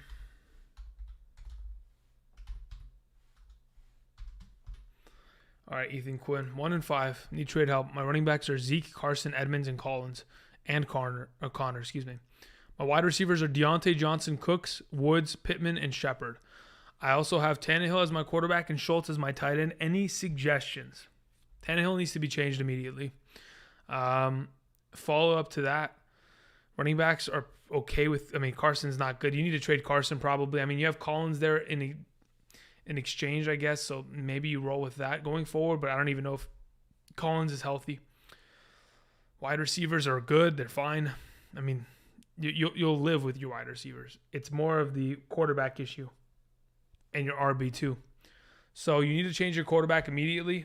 Hopefully Matt Ryan, Jameis Winston available. And then you need to follow up that with trying to get a better RB2. So trade, honestly, if it's me, I'm trading Carson, Collins, stack.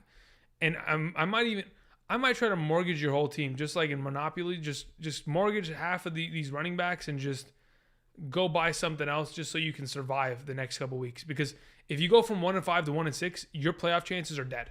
So you need to just clean house. Carson, Collins, Edmonds, Connor, just wipe them off the slate. I mean, you have Zeke on a bye. Like, maybe you can't actually this week. Maybe you actually can't. Wow.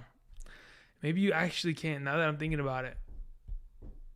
Improve quarterback. Yeah, improve quarterback. Because right now, you have to keep these running backs for the bye. Damn, dude. That's so effing unfortunate. Danny sends in a question. Says, are you with me on Tony being a league winner? Danny, you've been saying this for the last couple of days now, and I remember. Because, trust me, I look at the chat even when I'm reading donations. Do I agree with you on him being a league winner? Define a league winner. Because in my opinion, league winners are guys that in the fantasy playoffs legit carry your team to the finish line. Those are league winners to me. If you're talking about a player that was the best waiver wire pickup of the year, we can have a conversation there in 10 weeks. But for now, I wouldn't say he's a league winner unless this man was going to go for 15 points on 3 consecutive weeks, 15, 16, 17. And, we're a long ways from there. So I respect the thought process, but I look at league winners in a different way. Would it be crazy to drop Julio Jones? No. If you're in a smaller league, it's not crazy. Nick says A.J. Brown or DK Metcalf rest of the season. That's A.J. Brown because, DK Metcalf doesn't have a stable quarterback there.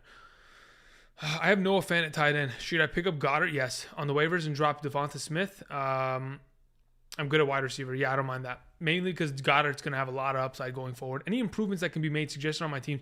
Josh Allen, Tyreek Hill, Ridley, James Robinson, Chase Edmonds, Noah Fant, Claypool, Beasley. Your flex needs to be rotated a bit. Chase Edmonds is kind of becoming an unreliable option. But I think Beasley and Claypool should be fine there to fix that up for you. But that's your RB2. Yeah, you need to get a better RB2. Try to sell high on some guys, specifically Beasley's week, and try to get a better RB2 there. Even if you have to package Beasley with Edmonds and move him, you got to get a better RB2. McLaurin for Jamar Chase. I'm okay with it. Do I think it pans out? I'm hoping it does. Is it most likely going to? At this point, if we're looking at Burrow versus Heineke, Burrow is going to outshine, and I think Jamar Chase is probably going to do it as well.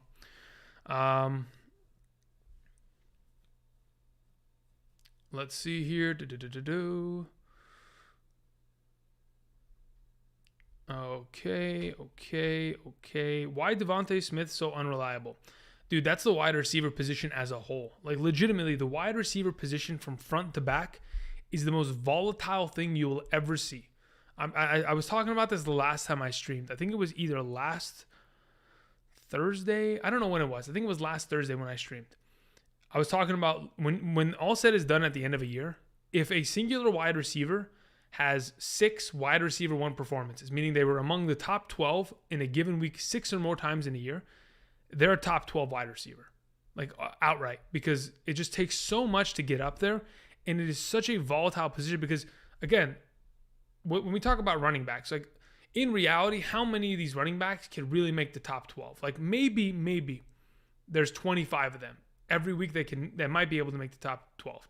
While at wide receiver, literally there are 70 or 80 wide receivers in any given week that can make the top 12. You know, like Donovan Peoples-Jones was able to do it this last week, right?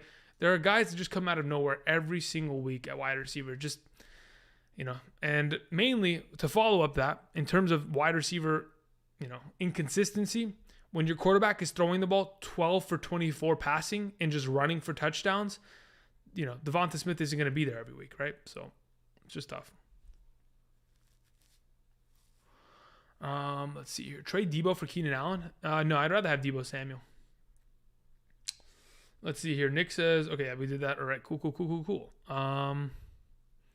Most points in the league, but I'm 2-4. Okay, Billy. Have Terry, D-Hop, Mike Williams, and Deontay Johnson a wide receiver. Do I consolidate and go for a stud like Devontae Adams? It depends. Can you start more than 2 wide receivers in your main offense? Not even talking about flex. Can you start more than 2 wide receivers? If you can only start 2 wide receivers and a flex, then I would think maybe you just want to hold, because consolidating is only going to take you so far when bye weeks start to show up. And at least when you have 4 studs and 1 is out every week, you can run with 2 at your wide receiver, 1 in your flex spot if your running backs aren't good enough to kind of fill into that point, you know? Let's see here. All right, just a reminder, it is 9:57 on my time PST. I will be leaving in 30 minutes as I need to go and prepare for tomorrow's running back video. So, got 30 more minutes here, guys. If you guys haven't yet already, please hit the like button. I'm going to try to get to everyone's questions if I possibly can. Again, there's a lot of you and one of me, so I'll try my very best, okay? I have Wentz worth trading for Hurts. Wait, what? Hold on. Where's that question? I have Wentz worth trading for Hurts. Would you give him an RB3 like Sanders and Ruggs? Would have to give up my RB3 Sanders and Ruggs. So you're going to give Wentz, Ruggs, and Sanders for Hurts. Rest of season, if Sanders and Hurts are not doing anything for you, then why not? Why not get the quarterback that you literally are never going to have to pull out until week 14? And by then, you'll probably have already kind of solidified you a playoff run there. Peter sends in a question, says Fournette or Henderson? For Henderson, excuse me. Yeah, I'll take it. I'll take Hendo. Let me see here. P-Dub send in a question or send in a donation, but there's no question attached to it. So let me see. P-Dub says Nick Folk or Bullock. Which kicker should I pick up for week 7? What did Randy Bullock even do today? Let me go look this up. What did Randy Bullock do today? 11 points. 2 field goals made, 2 attempts. Yep. 43-yard long. Okay. I personally would go with Nick Folk still, but I don't mind Randy Bullock if, in fact, you're not able to get him. Thank you very much. Mehdi RJ says, start Gronk if he plays or TJ Hawkins in week 7. Huh.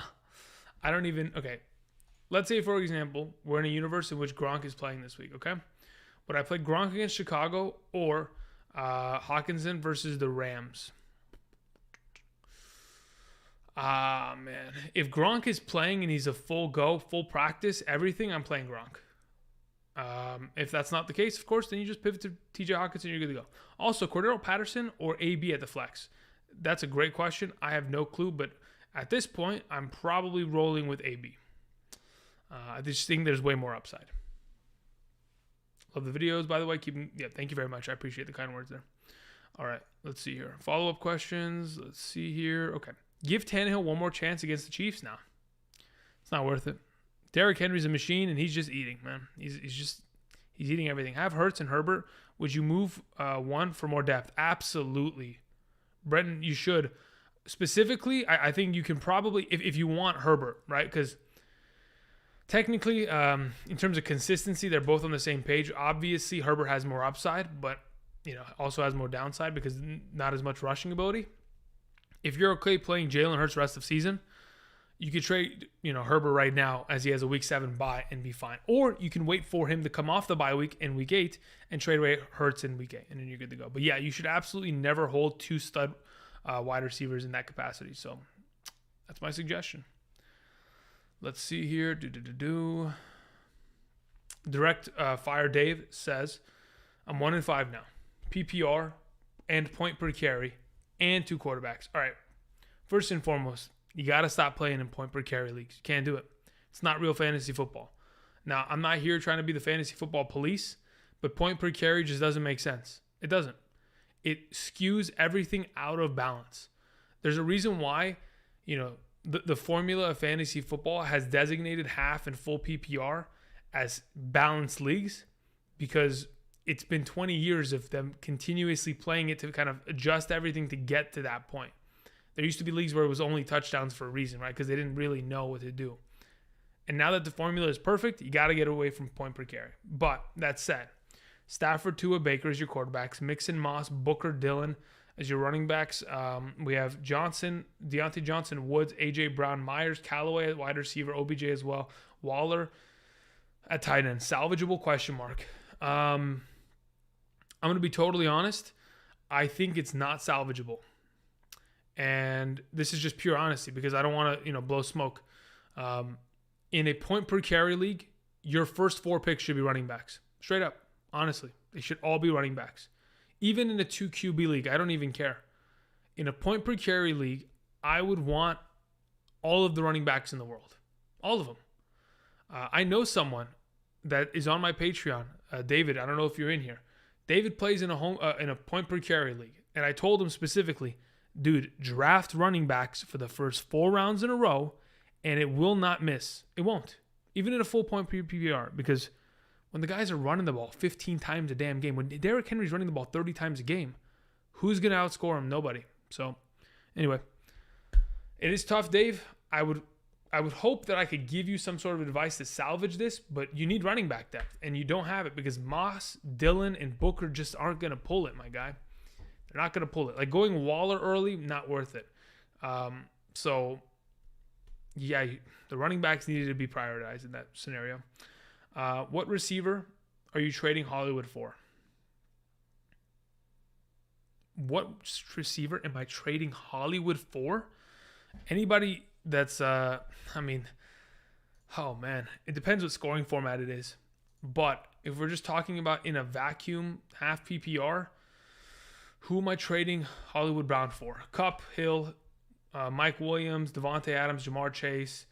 I will do it for Justin Jefferson. I'll do it for DeAndre Hopkins. Give me McLaurin. Give me DJ Moore. Diggs for sure. It's not even close. That's pretty much like a nice top 10 prospect options there that you could probably go after. That's what I want. Because if not, then, Hollywood Brown is probably in that lower end wide receiver 1, upside wide receiver 2 conversation. So at that point, you wouldn't even have to move him because the value you get in return is probably very similar. JK says full PPR. Who do I start? Tua, Carr, or Burrow? Uh, yeah, that's a good question. I think I'm going Tua. I think Tua or Carr is the answer there. But I don't know if I can trust technically Burrow against Baltimore. Because Baltimore just made Justin Herbert look like a guy off the street. Straight up, he did. They made him look horrible. And I don't know if they can do that to Burrow, but I'm assuming they probably can because, Burrow and Herbert, I think Herbert's a superior quarterback, and it's very weird to see him just completely disappear. But yeah, I think I pivot there and I just go with a guy like Tua. Maybe I'm overthinking it, but it could be the case. Using trade charts, how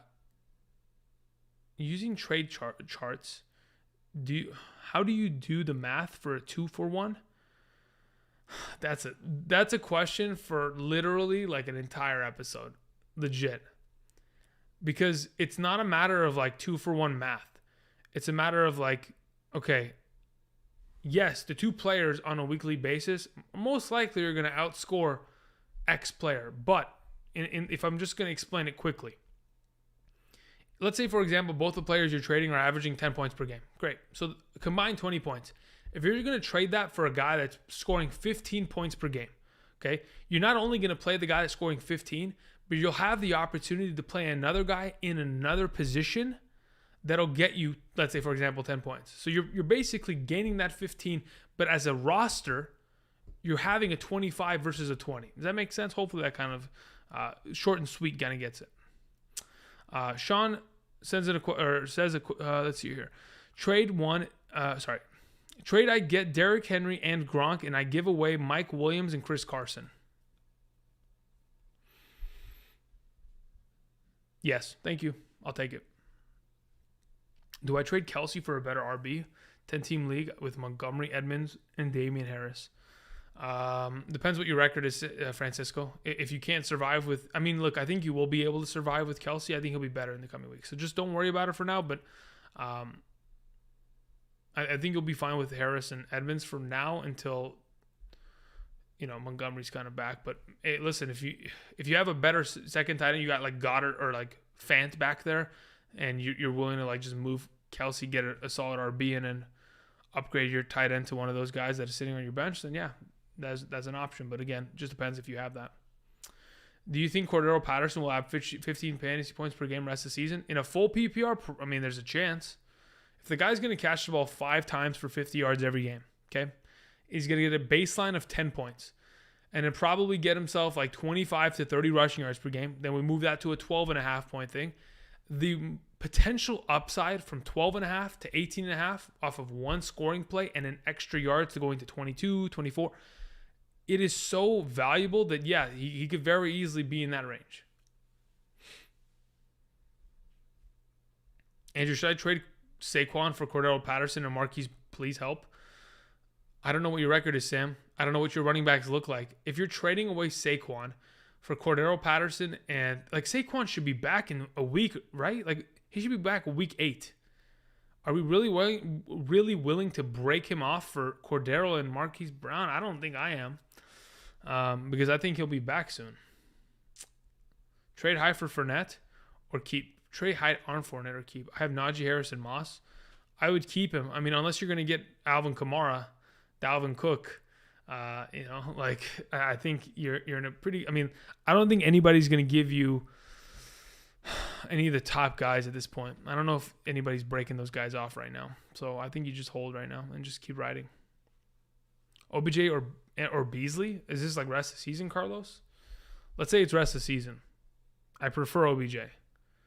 Truly, I do. Because Emmanuel Sanders is going to keep cutting into Beasley's work, and so is Dawson Knox. Beasley had a good night tonight, but that was his best night of the year.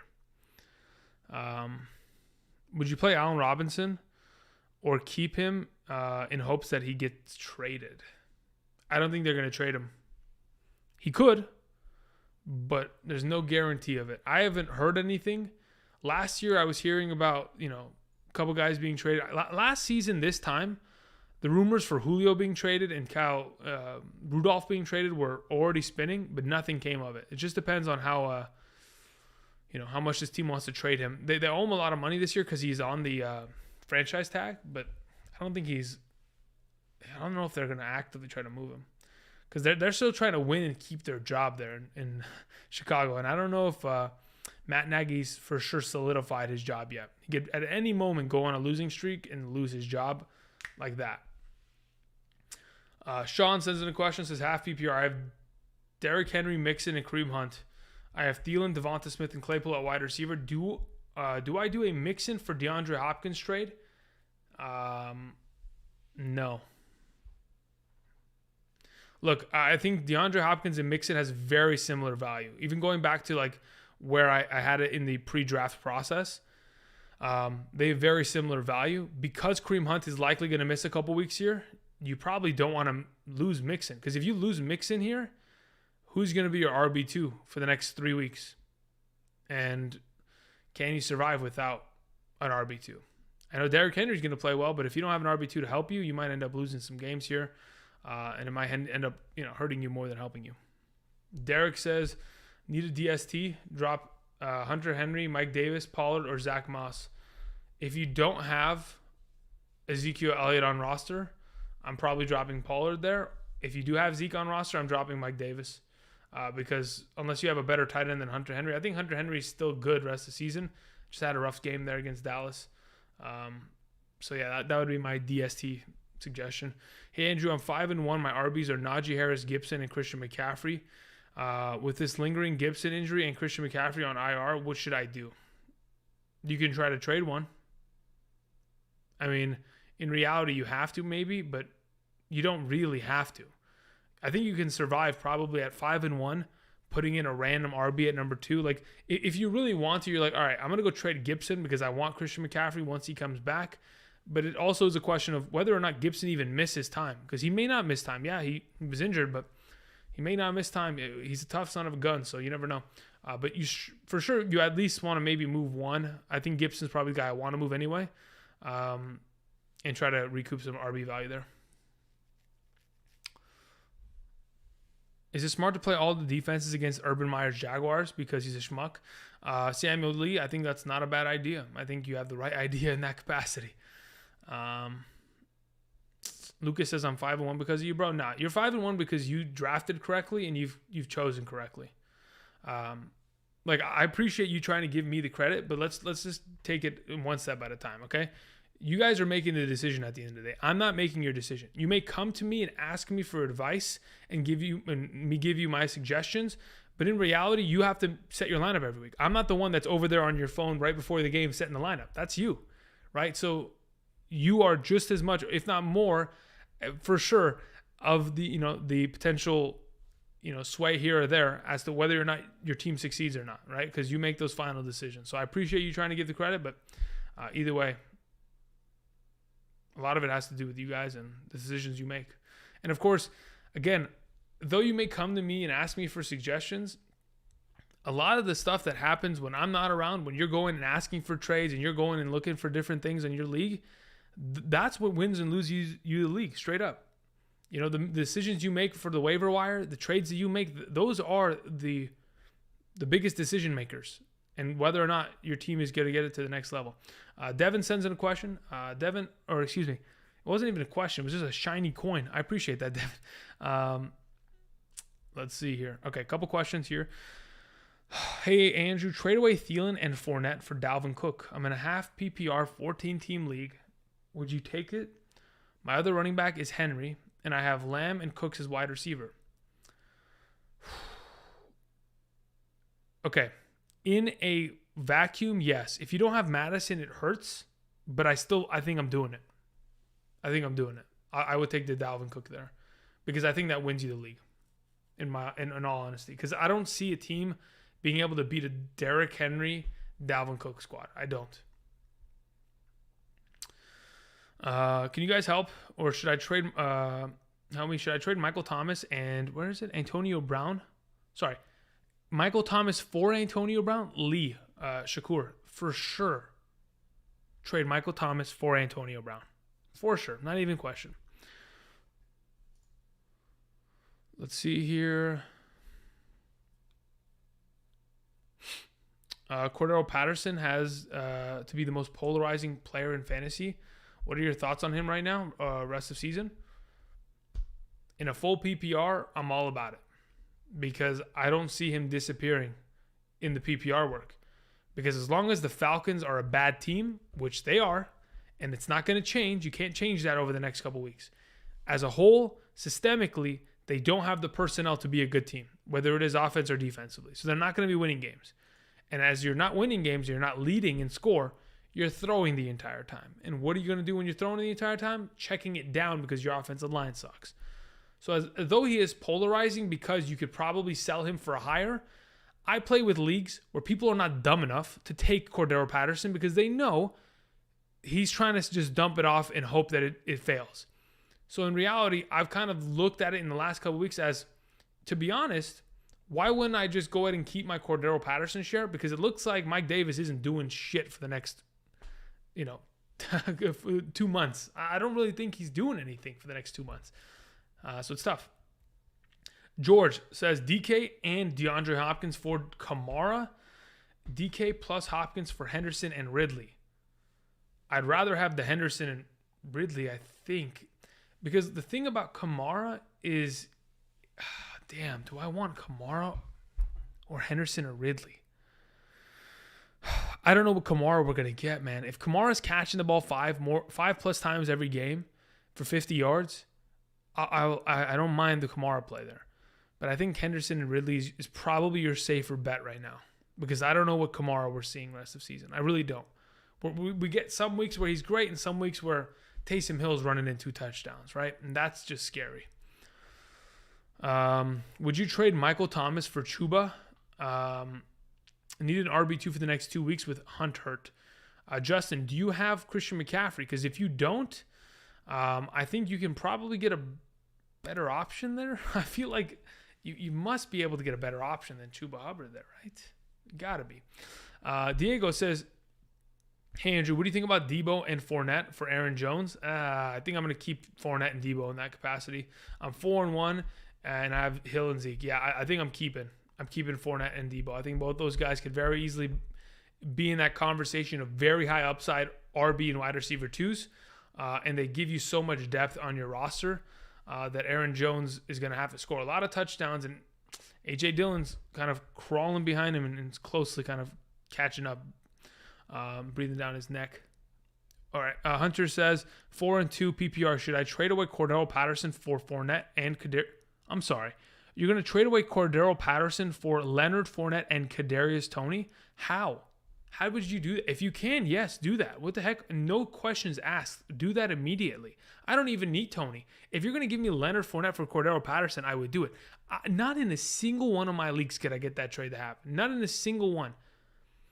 Starters are solid, but Patterson is sitting on my bench. Dude, do it. 100%, Hunter, 100%. I need a QB to plug in for Josh Allen during his bye. Sam Darnold or Tua? I don't know if I can trust Sam Darnold. I don't know, man. I don't know. I think it's just Tua for now, man. Sam Darnold looks so bad. 17 for 41 passing. 17 for 41 passing. What are we doing? Joe sends in a question. Thank you. It says, rate my team half PPR. We have Hurts, Kupp, Thielen, Taylor, Aaron Jones, Waller, Tucker, Rams. Okay, first and foremost. So just to kind of think it off the top of the head, you went Taylor in the first round. You went Aaron Jones in the first, Taylor in the second. It came back and you did the smart thing. Wait, how the heck did you build this team? How do you have, this is a 10-team league. That's why. You did it the right way. Guys, please remember, write it down in your phone. Go to your notes section of your iPhone or your Android and literally write it down for next year. RB, tight end, wide receiver, wide receiver. That is the money maker. And then you go with quarterback in the 6th round. That is the money maker. It is purely the thing. If you want to go back to those videos where I was like, must use draft style, whatever the heck. It was running back, tight end, and then fill it up with wide receivers. Great looking team overall. Kupp and Thielen are monsters. Taylor Jones are great. Waller will eventually get back to being, the stud he is. Emmanuel Sanders and Miles Sanders on the bench are not bad at all. The fact you have Hollywood at the end of the bench is just ridiculous. He should be in your flex position every week. But yeah, you got a pretty solid team there, Joe. Let's see here. Mark Andrews and Amari for Javonte. Wait, hold up. Mark Andrews, Amari Cooper, and Javonte Williams for Zeke and Waddle. I get Zeke. Yes, I'll take it. I'm assuming, Tyler, you need wide or running back. And if that's the case, and you have a good enough wide receiver to fill in for Amari, I mean, Waddle isn't going to be as good, but could definitely, alleviate some of that pressure. As long as you have another tight end that can fill in, I mean, if we're talking about like a situation, it's not even, it's a no-brainer for me. I'm taking Zeke and I'm taking Waddle. Let's see here. Okay. We got about 10 minutes left here, everybody. Sorry if I'm not able to get to your question. I'm going to try my best to kind of rattle through a couple here without going through 9 years of explanations. Okay, I'm not doing starter sits right now. I'm just trying to answer some questions for week 7, waivers and trades. What about RB? Let's see here. Where is it? What's Adam Thielen's trade value this week? I think it's really high. T. Higgins? No, I don't want T. Higgins. I'd rather have Adam Thielen rest of the season. Devinson's full PPR. RB2 Stevenson or Cleveland's RB? For this week, it depends what Chubb and Hunt are looking like. I think I'm going with the Cleveland RBs. That's why I have them higher in my waiver wire video. Why does my nose itch, man? It's so weird. It feels like there's a hair stuck in it. I got a lot of hair here, so I wouldn't be surprised. I have Kamara. LOL, I'm good at trades. Wait, you have Kamara? Gee, many Christmas, Joe. Your roster's too good.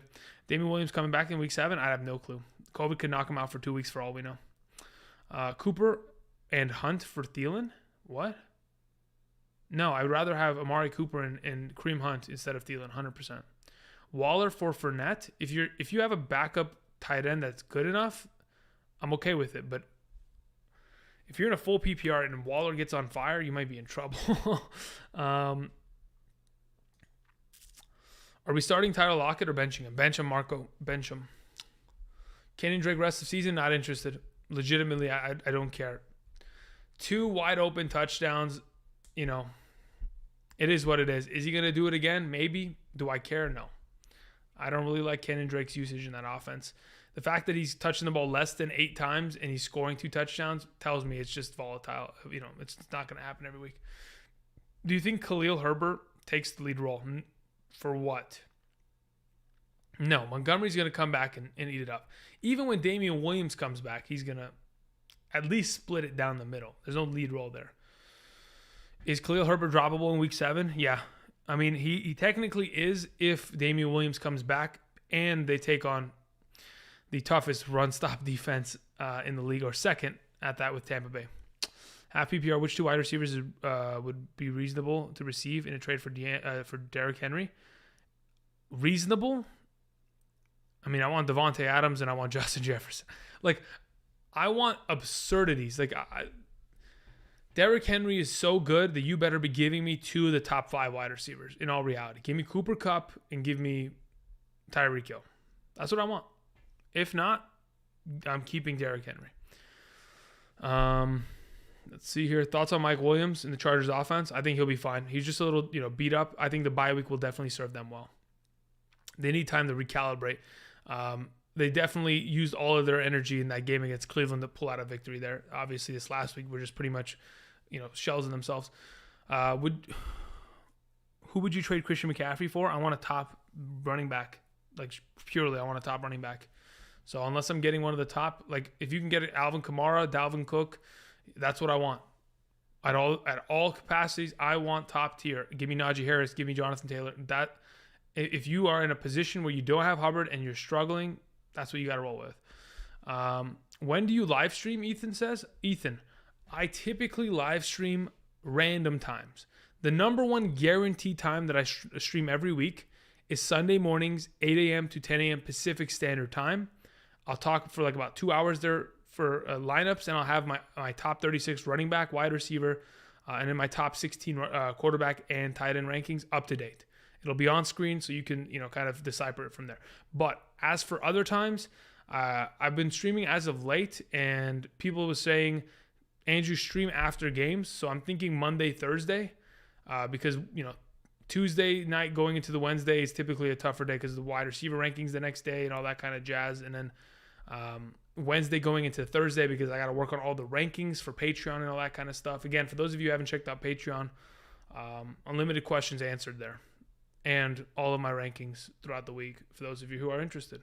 I think it's about $9.99 a month. So if you're interested, check that out. Another thing I got to plug, Underdog Fantasy. Again, if you guys haven't checked them out and you're on a team that has Saquon Barkley, Christian McCaffrey, you're 1-5, and you're pretty much in shambles, and you want to play fantasy football and potentially win money, check them out.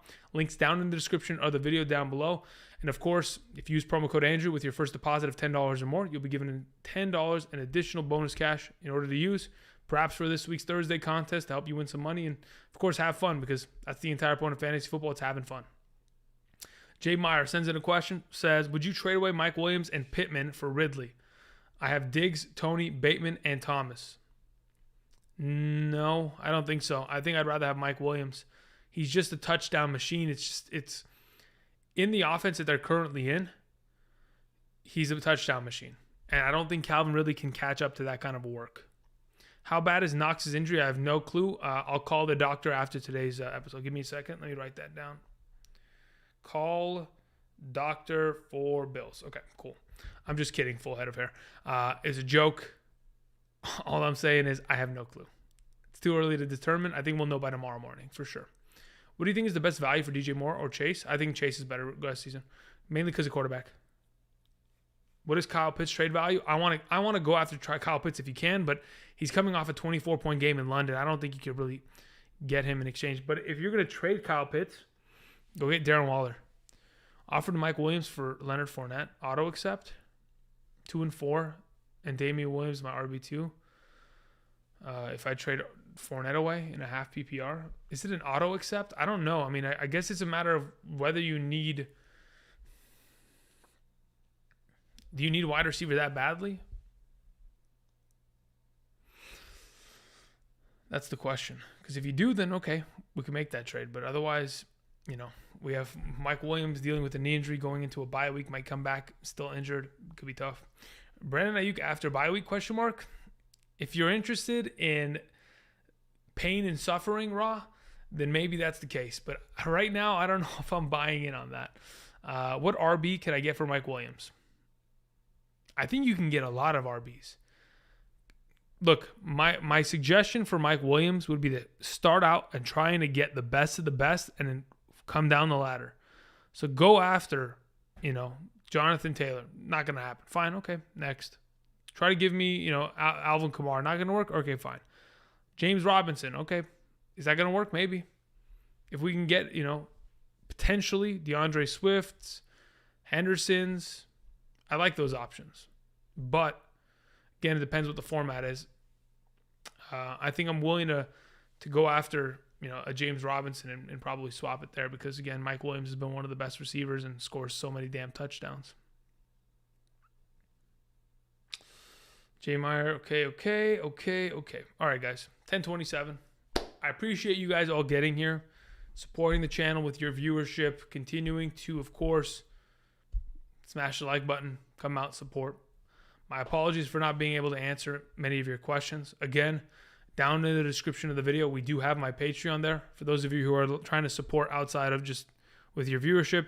And if you're trying to get legitimately, I don't know how many times I have to reiterate it, guys.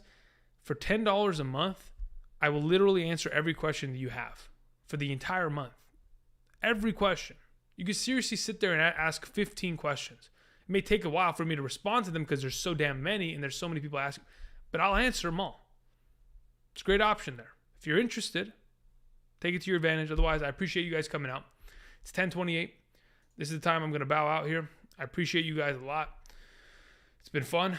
Maybe I do this after the Thursday night game. We'll talk about it. I don't know. I'll mention it later on the week as we progress as to what I want to do because I don't really like that Thursday game. And I'm thinking about a specific video on Friday that I might have to use Thursday night to kind of prepare for. But regardless, thank you guys. I appreciate it. Much love. Thank you for the support. And that's pretty much it for me, guys. I think I'm going to bow out a little bit early. I know it's 10:29. All right, couple more questions, okay?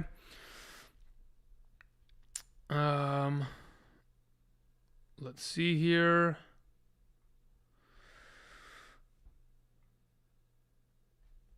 Feeling pretty good about getting Mike Williams for Kenny Golladay early on. Wow, that's incredible. At this current moment in time, I have 7 starters on bye this week. That's unbelievable, David. I'm sorry to hear about that. Rob21 says trade Gibson and Chuba Hubbard plus Marvin Jones for Zeke. Yeah, I'll take it. You're 5-1. That's a great trade. I'll take it. Good night, bro. Thank you. 2 and 4 full PPR. Ridley, Moore, Debo, McLaurin, wide receiver, J-Rob, Henderson, Saquon. Oh my God, it's such a damn long question. Waller, Schultz. Okay. Any suggestions on moves? How is your team not winning games? Actually, I know why. Inconsistency at wide receiver, running back starting to get back into the mix of it. Honestly, you're in a pretty good spot with that team. Even though you're 2 and 4, I think you'll be in a pretty good spot going forward. Bye weeks are going to hit, but I think you'll be able to sustain them. AJ Brown's worth start forward. Yeah, he was worth a start this week. I had him in my top 24 for a reason, guys. All right, guys. It's 10:30. I appreciate it. Tomorrow, running back rankings. Until then, guys, I'll see you. Peace.